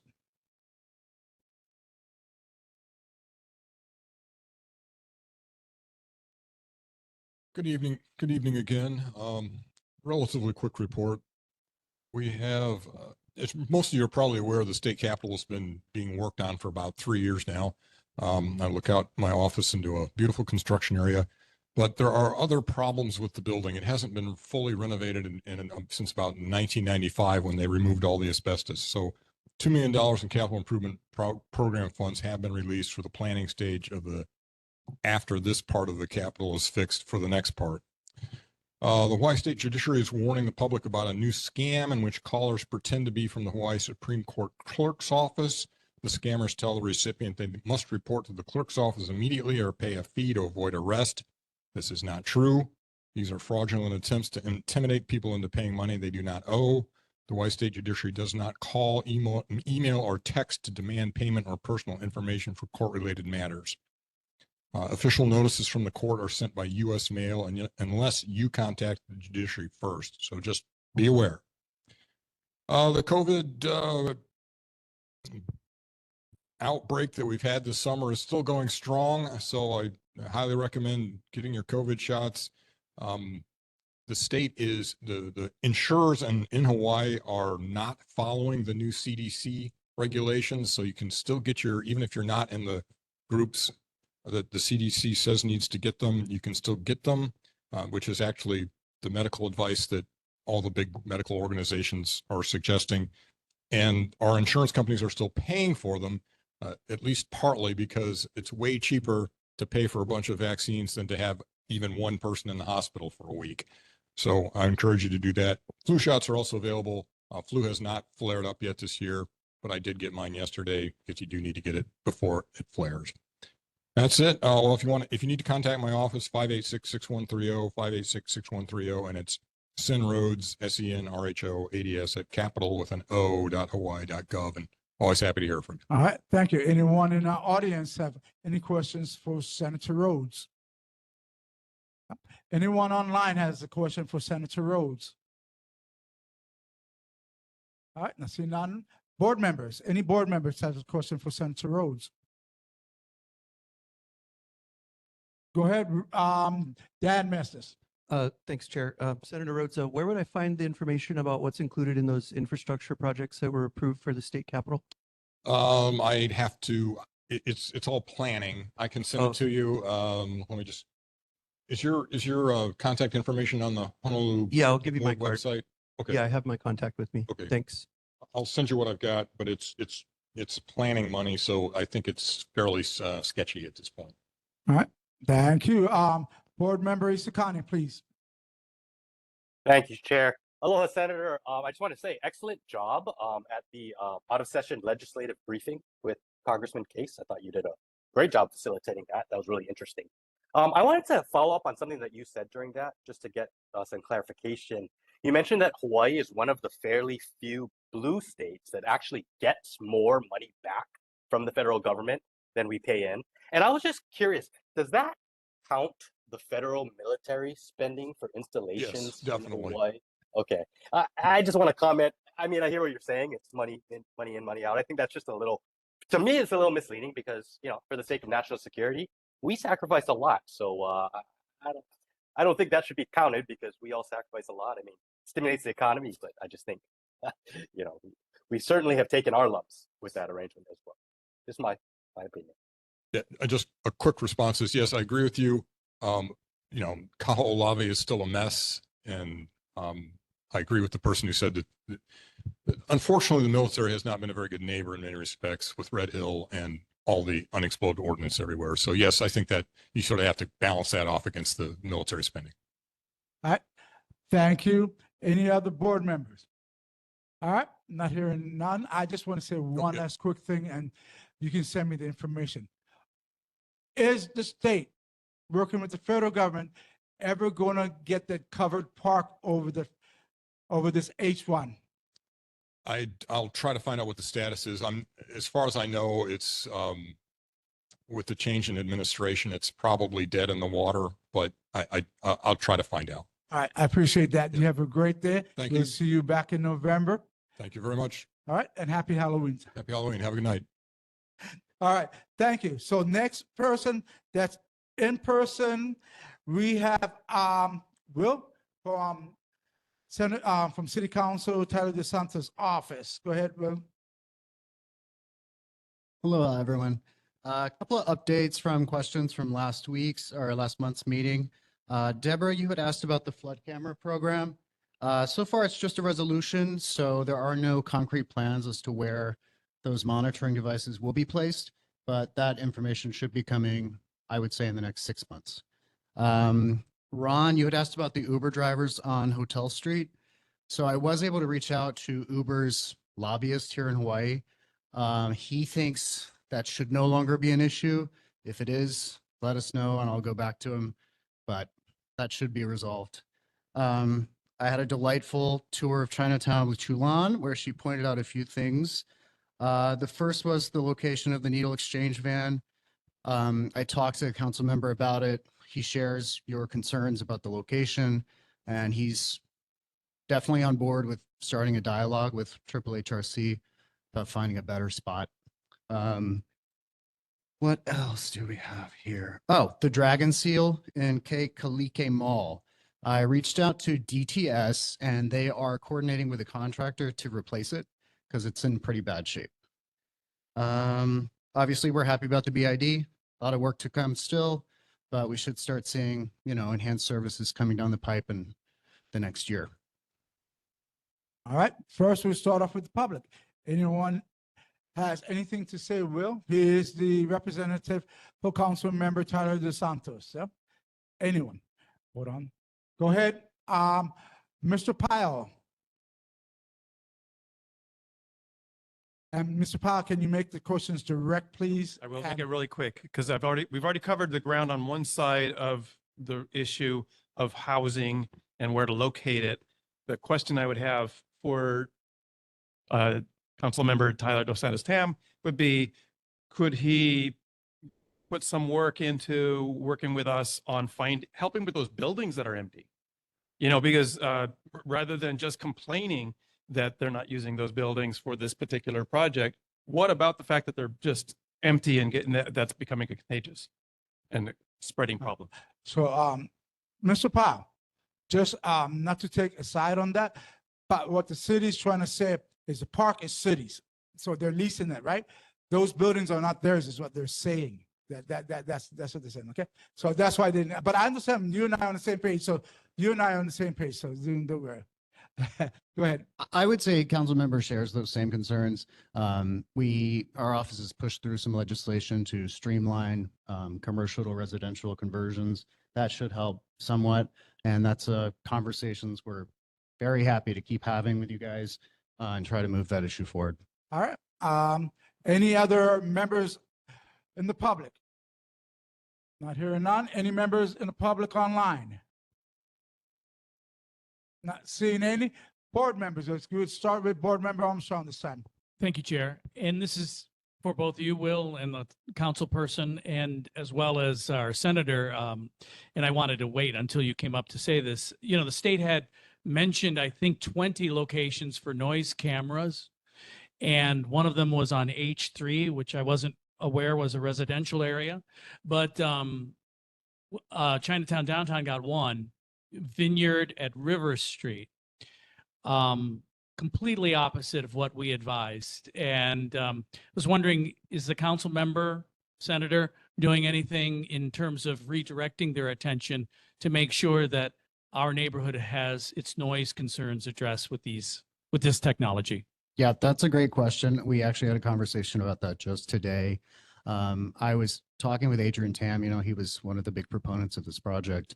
And his advice was for the neighborhood boards, send DTS a resolution, tell them you want more noise cameras. Because that gives them the backing to further fund the project and get more cameras out there. Next, we're gonna go ahead with Laurie, followed by Shalon. Of course. Hi, thank you for being here. Of course. I'm going to talk about Hotel Street. Oh, yes. Okay, just put do not enter except bus and bike. We've said that to DTS a million times. Can you guys tell them that? Because Yeah. the no turns doesn't do squat. Yeah, But absolutely. do not enter works.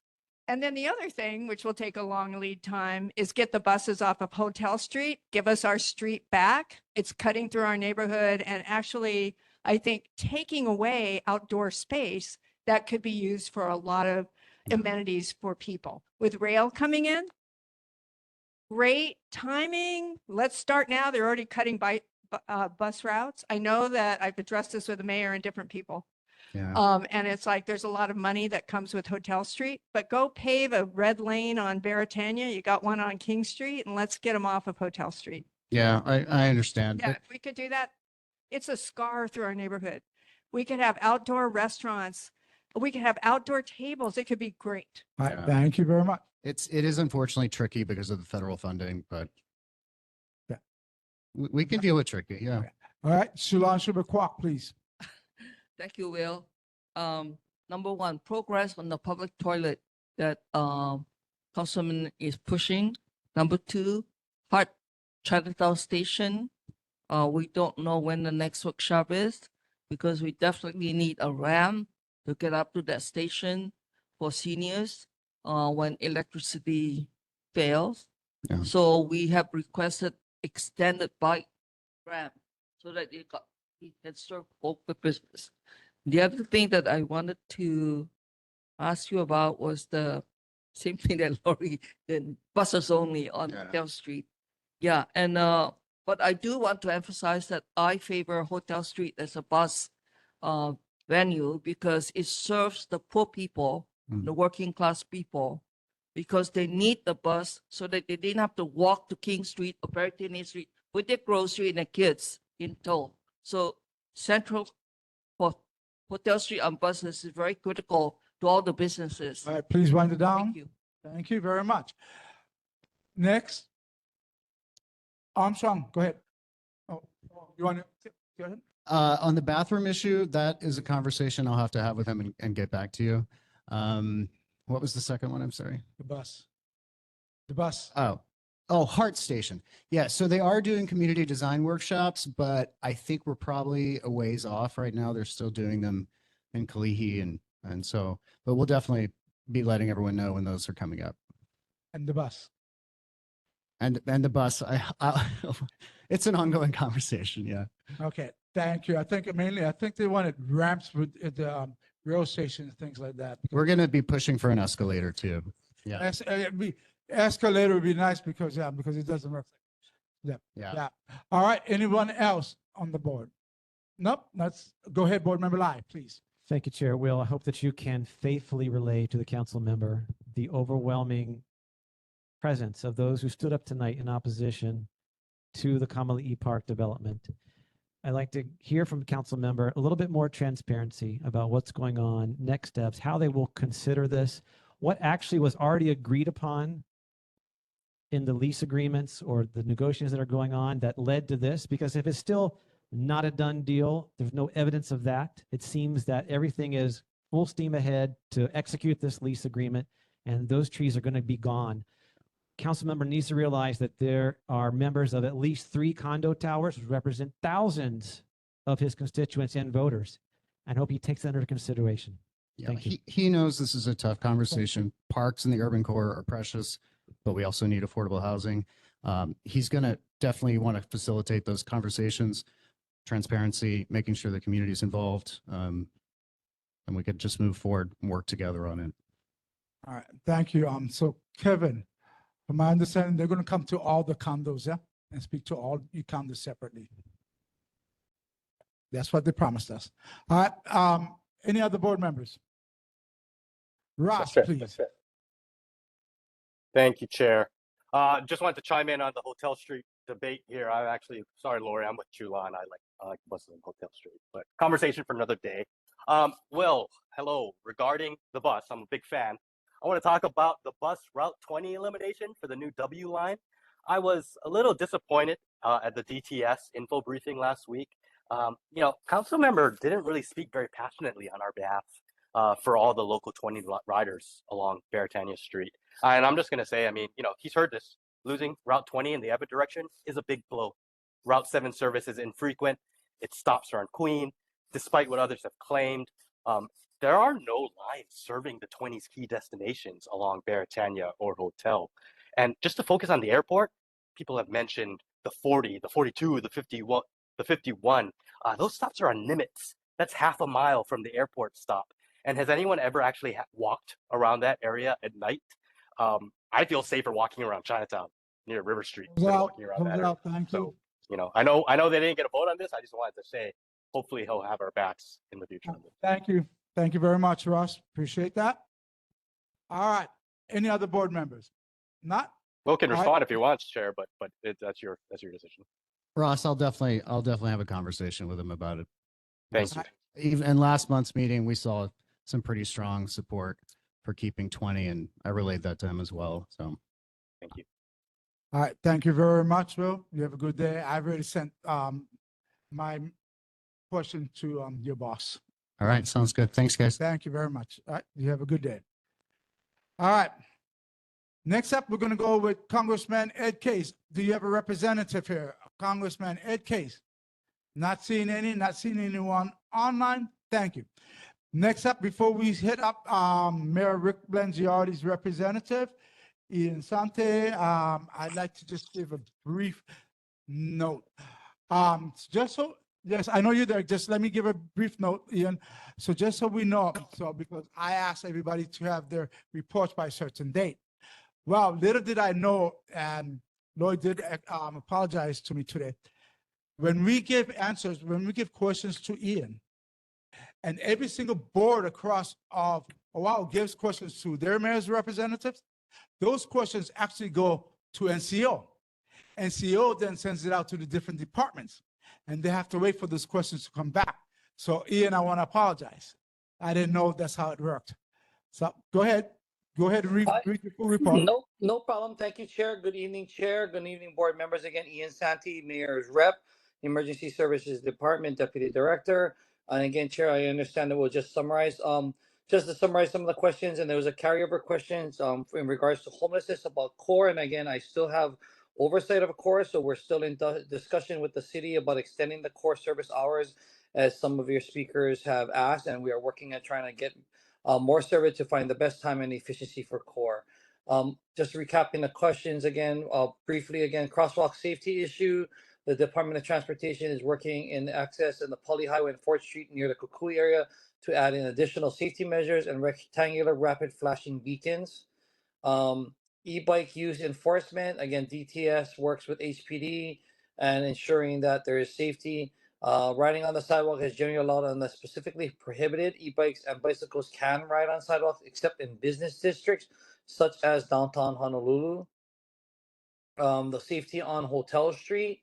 The Department of Transportation has completed their investigation, the board's request about safety concerns on Hotel Street, and a site inspection confirmed that multiple restricted lane ahead signs are posted along the corridor and no turn signals are installed on the cross streets. As such, DCS puts a work order in with the Department of Facility, replace all the faded signs and restrip the worn pavement areas.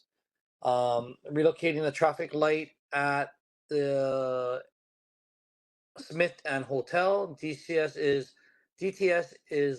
checking the intersection, and due to the limited sidewalk space, overhanging building eaves, and the requirement to meet ADA standards, this location where the traffic light can be placed is limited. Again, there's a lot of these questions are from the Department of Transportation. You guys had from the last Aloha Stadium, the Route 20. I believe you've kind of addressed that already. And then DTS confirms its review of copies of August 4th, 2025. From Mr. Dillon and Resolution 225-3 adopted on September 4th by the board. And the details will proceed with the plans presented to affected neighborhood boards in April and May as they're going forward. and also they was responded directly. You already been addressed by Kamali'i Mini Park was addressed. Again, the city lights. The Department of Urban Forestry will be harvesting the Honolulu City Lights tree on November 3rd, and the city selected a donated tree because of its size, shape, and condition. And the last ones are about, you've been addressed with HPD already about the crime and the Transit Mitigation Fund application. The Transit Construction Mitigation Fund grant website will launch on October 6th, providing essential grants information. Applicants will be able to register on the grant portal. Office of Economic Revitalization will set up a phone line for applicants who have questions. I have no more to report, Chair, and I'm available for questions. All right, anyone in our audience? We're going to start anyone online first. Go ahead, Hi, Con. I just wanted to put this out there because I heard Connie Mitchell talk about how, she was a proponent of having more police presence and maybe even a mini substation in the Ivale Ala Park area. And if that was a possibility that, since the city's pouring so much money into that area for homeless services, homeless shelters, if that would be a possibility. And also Ala Park, I know the state legislature and the city gave money to Trust for Public Land to help with the redevelopment renewal of Ala Park. Hearing that there were like 2 dead bodies probably found in Ala Park, and I don't know the specifics, but it was probably found in the bathrooms because that's why the bathrooms have been closed for the last week after we saw 3 police cars there and a city maintenance truck. Is there any possible way that they can speed it up and demolish that broken, rundown, dangerous pavilion that's right next to the bathrooms, and maybe even turn the bathrooms into the police substation? All right, go ahead, Ian. No, we'll take back the question and we'll get you an answer by the next meeting, Chair. All right, okay, so thank you very much. So Candace, you do understand that Ala Park is owned by both city and state, yep? One owns part of it, the state owns the other part of it, yep? Thank you. Also, we do have a substation right here at Hotel Street, and the park is already redesigned. And a lot of people put a lot of efforts into redesigning the park, including the skaters out there who use the skate park. Mr. La has been to a lot of those meetings too himself. So, but anyway, I'll show you some of the designs later, but there's things that can happen with it. All right, anyone else online? Nope. Now we go to our favorite family, the Powell family.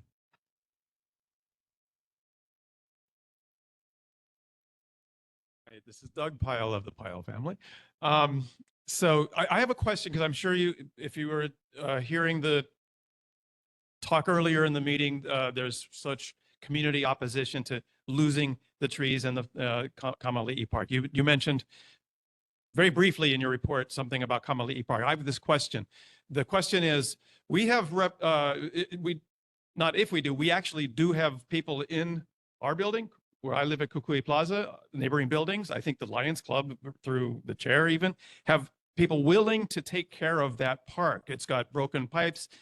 The grass has died, but we're kind of worried, like there's signs there that says, it's not to loiter. Can we go in there and take care of the greenery and help beautify it? Some commenters have mentioned, gee, it's getting so ugly.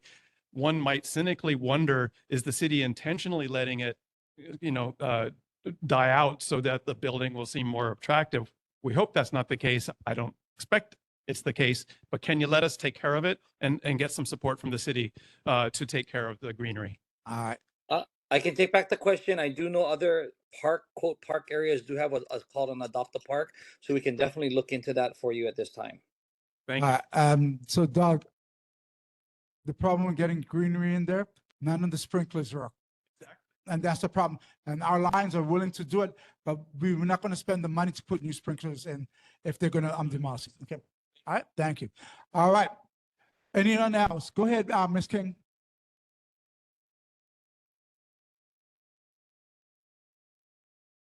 Aloha, Chair. My name is Deborah King. I live at Honolulu Park Place. And I wanted to, since we're in the emergency preparedness season, it's my understanding it's hurricane season, and we just went through the tsunami and we got gridlocked. I reached out to Representative Iwamoto, and she basically said that she has signed on as a sponsor of a bill, HB 883, that she really needs our support for next legislative season. And my question to you is, she also goes in to say that counties are responsible for investing taxpayer funds into priority projects.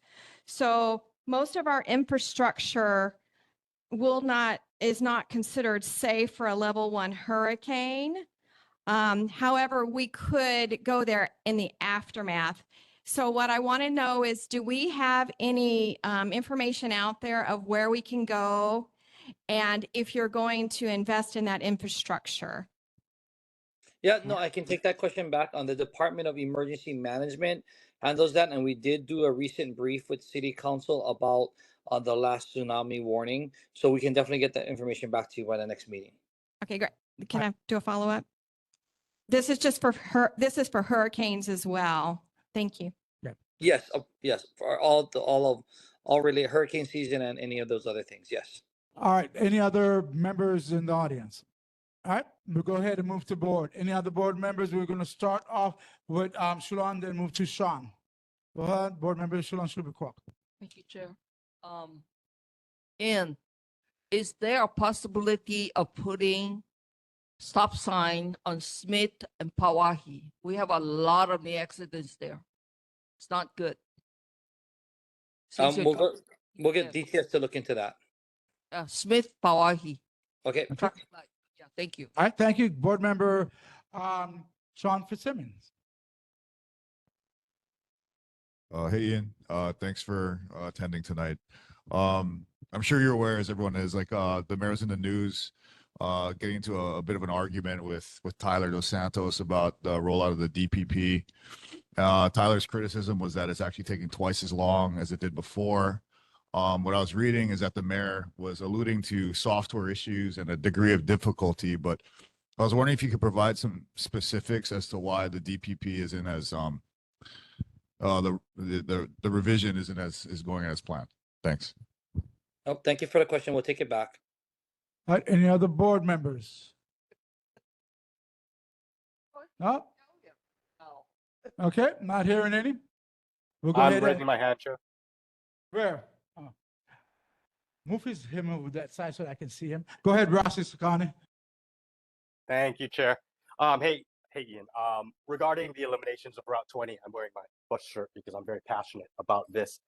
So during the recent City Council info briefing by DTS, I provided testimony that the change of Route 20 for the new W line really felt like a nice windfall for the Waikiki tourism industry at the expense of our local Route 20 riders. Now, Deputy Director Nuichi was very upfront, and he made a statement in response, noting that we can't forget about the residents and local workers in Waikiki who will benefit from this W line. Well, here's my response. Even if that were true, why does our neighborhood's riders of Route 20 need to sacrifice for Waikiki? Why can't we have a local Route 20 and an express W line serving direct line from the airport to Waikiki? So, I just wanted to share that because it looks like Chair's going to cut me off. Okay, no, thank you for the question and the comment. All right, any other board members have anything to say? No, not hearing any. We'll go ahead and thank you very much, Ian. Next Thank you, up. Chair. Yep, thank you. Next up, we have State House District 25, Kim Coco Iwamoto. Do we have her representative here, Ozawa? Hi, good evening, everyone. Can you hear me? Okay, there we go. I think I froze for a second. Hi. So very short, I put the link to subscribe to Rep's e-newsletter in the chat. And we are beginning the process of drafting bills. So if you have a bill idea that you would like to run by us, I will put our email address in the chat. That is all I have to report. Okay, thank you very much. Anyone have any questions for Ms. Ozawa, the Kim Coco Iwu Thomas representative? Anybody in the public? Anyone online? No, no one in public, no one online. Board members? No board members? All right, thank you, Kate. Raising my hand again. Sorry. Oh, Okay, Ross, I'm just going to verbally say it. It's fine. go ahead, Ross. Go ahead. Thank you, Chair. Real quick, hey, just wanted to ask the representative about government reform initiatives and the blockers that occurred last session with the Finance Committee Chair. And, Kim Coco, Representative Iwamoto has been very passionate about this. Clearly, the one change was switching the Finance Committee Chair. Is the representative optimistic that as a whole, there's enough has changed that there's going to be a notable difference? And you can follow back later, of course. Thank you. Yeah, I don't feel comfortable answering on her behalf. I'll have her follow up with you. Thanks. All right, thank you. Any other board members? All right, hearing none. Thank you very much. We'll see you next month. All right, thank you very much. Have a good day. Happy Halloween. All right, next we're going to go ahead and move on. This month there is no quarterly reports. I'm going to be revising this next month. Well, yeah, my good friend Daniel Holt. Are you here, Daniel Holt? My good friend Daniel Holt. Representative Holt, are you here? Okay, so Daniel Holt is not here. Thank you very much. All right. Yes. Next, we're going to go on. So we have discussion on Hullabaloo 2025 cancellation and board vote on motion to transmit resolution 2025-02 urging city officials to support community events in downtown Chinatown. What I would like to do, if the board will accept this, Kevin, I would like to cancel out the discussion on Hullabaloo 2025, as we've already had the discussion during community concerns. And I would like to go ahead straight and ask the board, does anyone wants to make a motion to transmit resolution 2025-02 urging the city council officials to support community events in downtown Chinatown? Go ahead. I would support it, make a motion to support, but I also wanted the organizers who are selling liquor to put liquor in a what you call a beer garden, so that they're safe. Okay, so you're asking to amend this. This resolution has already gone out to other people, yeah? It was already passed. It's very important so that for safety I reasons. understand, but this resolution itself was passed. Yeah, go ahead. Go ahead. Okay. Thank you, Chair. I was just encouraging Member Schubert-Quach. She can make a motion to amend something previously adopted, bring it to the table, then we can consider adding in that clause. Okay, okay, go ahead. Do you make the motion? Is there a second? Do you make the motion? Here's what the motion is to, To put beer gardens instead. if we are in agreement that this does not require technical amendment to the agenda itself, which I believe because it's on the agenda already, it's subject to the amendment as proposed. So if that amendment has not been seconded, I'll second the motion. Okay, there you go. We have Chair. First and second. Now, do we have any discussions? Go ahead, Laurie. Yeah, I'll get to you, Russ. I do not want to amend the resolution. I think the resolution's idea is to move it just out of DTS into broader view. DTS, we know, has not been that forthcoming on all of the cancellations that we're seeing one after the other. And I would like that resolution to get moved up the ladder a little bit. And that's how I see the spirit of this motion. Okay, go ahead. Board Member Ross Isukani. Yes, Chair. And just as a reminder, you know this quite well. Under our rules, you have the discretion to take motions in whatever order you choose. I would like to make a motion on the listed agenda item, just to really simply take our agenda and circulate it to the mayor and the city departments. And just the listed agenda item. For context for everyone, it was in the initial draft, a resolved clause to circulate. But when I heard Ed Karibsky basically say Hullabaloo was happening last month, I took it out because I didn't want to beat a dead horse with the city. But apparently they did push back. They did not allow the permit for Hotel Street. So I think we should send it out. Thank you. Okay, so let me understand you right now.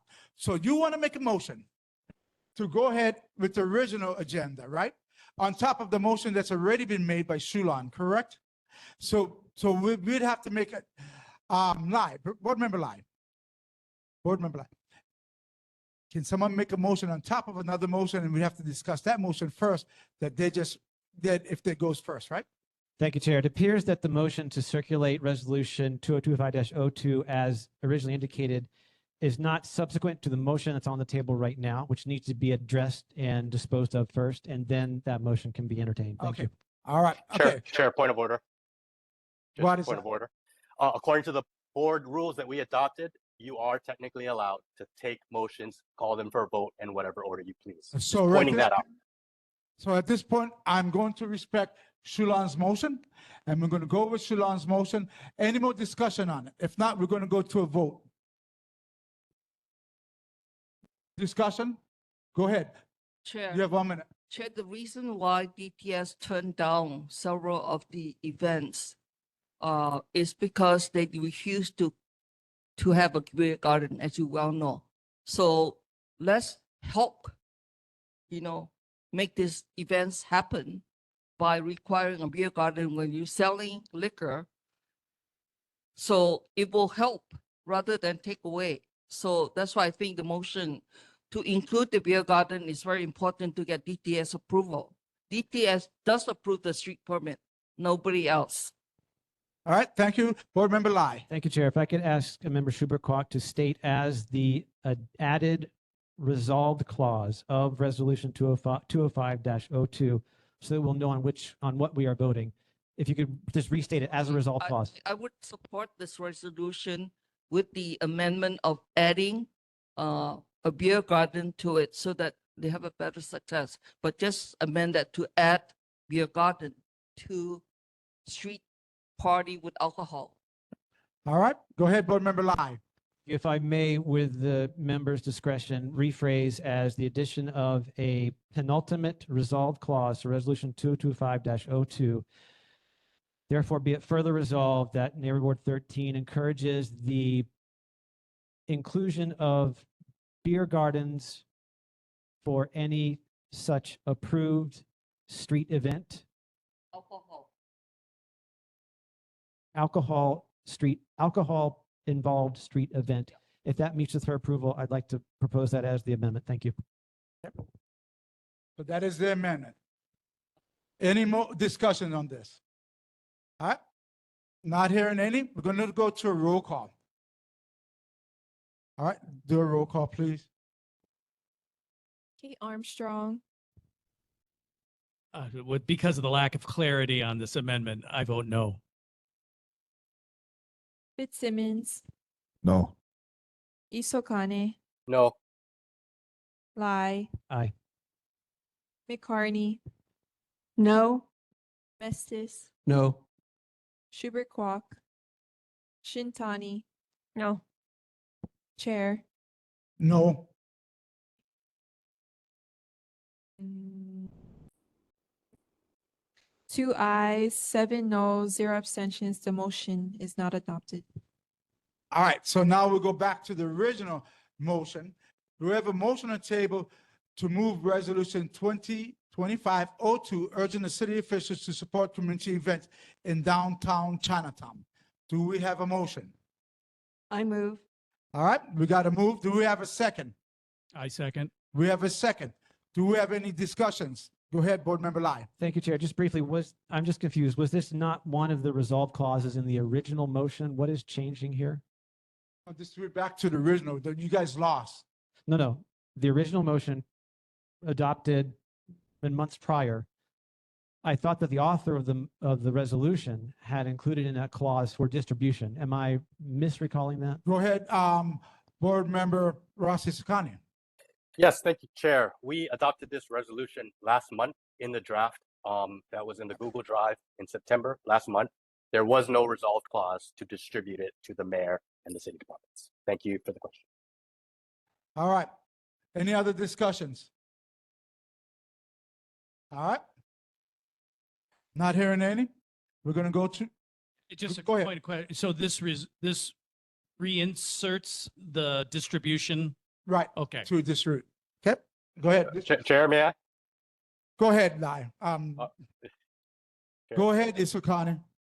Yeah, just to be clear, I made a motion as per the listed agenda item, not to amend the resolution, but just to send it via email. to the All right. mayor Thank and you. the state department. Go ahead. Armstrong, Aye. Fitzsimmons, Isokane, Aye. Lai, Aye. McCartney. Aye. Mestis, Aye. Schubert Kwok, Shintani. Aye. Chair, Aye. 8 ayes, 0 noes, 1 abstention. The motion is adopted. All right, so the next one is the board vote on resolution 2025-04, resolution urgent increase police resource and public maintenance funding for Evile, Chinatown, and downtown Honolulu. This is something for myself and resident Candace Peruto. My question is, has this board even gone over that resolution? You have anybody else? Everybody has? Has everyone gone over this resolution? All right. Candace, did you want to say something quick about it? Okay, she's not here. So since everyone's gone over this resolution, do we have a motion on this resolution? Is there a motion? Shulan, do you guys motion for this resolution? Huh? No? No motion to move this resolution forward to adopt this, huh? No. All right. All right, not hearing none. This resolution dies. Okay. All right. We're going to move on. The resolution is dead. I just asked if there was any motions. Nobody said nothing. Chair, not a motion, just a point of clarification. The resolution does have some errors that can be fixed. The resolution can be brought up again. I want to thank Ms. Krauto and yourself for bringing to our attention. Well, this is why I asked if anybody had a motion. We could have gone from the motion and we could have probably amended it. But that's okay. We can bring it up next month. All right. All right. Next, board vote on changing scheduled board meeting scheduled for Thursday, January 1st, 2026 to first option Monday, January 5th, second option board recess for January 2026. So NCO asked that we at least take 3 off meetings. We are the only board that don't take no meetings off except for lately. Every other board takes at least 1 or 2 times off. I think this board could use a time off. I've heavily scheduled a lot of things to come up so that January was not going to impact us. Everything that's happening in February has already been talked about from Lunar New Year's and everything else. And so there's nothing else that's coming up. I'm going to strongly suggest that we take the month of January off for us so everybody can just recuperate and enjoy the month, because you got Christmas followed by New Year's followed by Martin Luther King's. All right. So we do need to take a vote on this. As any motion first. Point of Go clarification. ahead. We are meeting in December. I just want to. Yes, we are meeting in December. And most boards take December Yeah, off. yeah, well, I think we need to meet in December. So I would like to offer to the board that we recess in the month of January. Second. 2026. Okay, Sean second. Okay. All right. Any discussions? Any objections? Can you just clarify what the motion is? That we're going to recess in the month of January. Most boards recess in December, but we recess in January. Just January. All right. Any objections? All right. Go ahead, Board Member Lai. Thanks. I'll object to the motion. Thank you. All right. Discussions. Any discussions on this? Go ahead, Board Member Lai.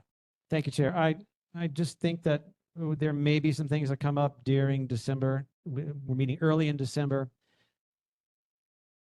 February is definitely, as you mentioned, the Moon Festival and other things such as that, I believe. But I just know that in the past, when we've skipped a month, it's bitten us in the butt sometimes. Okay. Thank you. You're more than welcome. So I've got a couple of presenters coming in December because they're having events in January. So I've already got that covered. Go ahead, Ross. Thanks, Chair. I just want to say I agree with Board Member Lai. Okay. I don't think it's a problem to have the meeting. I think if people don't want to show up, they don't have to show up. All right, any other discussions? Go ahead. Yeah, I agree as well. I don't support recesses. All right, so you do understand that every board does recess at least 3 times and we take none? Yeah, I think Sure. recess is good for the health of our people and our being. We're coming through Christmas, New Year's, and Martin Luther King's 3 events coming up, and that we should take one. That is my opinion. I just Yeah, saying no, I you prefer have your private- continuity. Go ahead, I'm gonna call roll. Okay, the motion is to recess in January 2026. Armstrong, Aye. Fitzsimmons, Isokane, No. Lai, Nay. McCarney. Aye. Mestis, No. Schubert Kwok, not here. Shintani. Chair, Aye. 5 ayes, 3 noes, 0 abstentions. The motion is adopted. So we will be recessed in January. All right? Okay, that's taking care of Chair's report. Just a quick heads up, this Chair's report is going to be turned into events, Outer Moon Festival, Saturday, October 4th, 2025, 9:30 a.m. to 3:30 p.m. Hawaii Children's Youth Day, CYD, Sunday, October 5th, 2025 to 10 a.m. to 3 p.m. Needle Exchange, quick update. The needle truck is moving within the next 3 weeks. The needle truck will no longer be on the streets that it's on in Korea. It is moving. I've got that word coming down from Heather Lusk. Go ahead. Oh, Chair, thank you. On that note, I thought that Triple HRC had lost that contract, but Ms. Lusk is still involved at some point. Yeah, so there's a community member named Janice, and I put her in contact with Ms. Lusk, and we've been all 3 of us been going back and forth. So they've agreed they are moving, and they'll be moving within 3 weeks. And just to clarify, do you know to where? Is that yet to be announced? Evelyn. Evelyn, thank you. My hand was raised, Chair, for the just board business question. Do we know why the minutes were not available for review and what can be done to prevent that for next month? Thank you. So, you want to answer that question? So the secretary's draft wasn't posted in time. So we want to make sure to give everyone enough time to review it before we, why? Yeah. I'm raising my hand, Chair, by the way. Go ahead.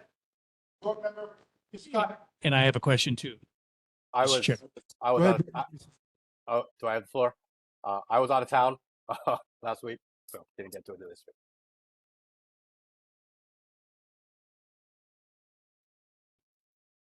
He said he was out of town on vacation, or he was out of town last week doing work. Okay, may I ask you a question? I've noticed today that there was a lot of like commentary in the chat, and I always thought that it was a policy of the neighborhood commission that there is not to be opinions on the chat. It's just for business. Is anyone monitoring the chats and making sure, because I see that like some community members are saying, I agree and things like that. And it's like, that's not the appropriate place, I thought, for that kind of commentary. I agree, so I'm Yeah. going to check into Yeah, I it, think what's we need to supposed to, look at because that the chat should be directly about if they're trying to get on and talk to us and things like that. Right. And the same with people who are telling you their reports. Right, yeah. It should not be in the chat. It should be sent to you. Right, I right, understood. correct. Okay, so I'll get into that, okay? All right, everyone. Hold on, I think I got, who do I got?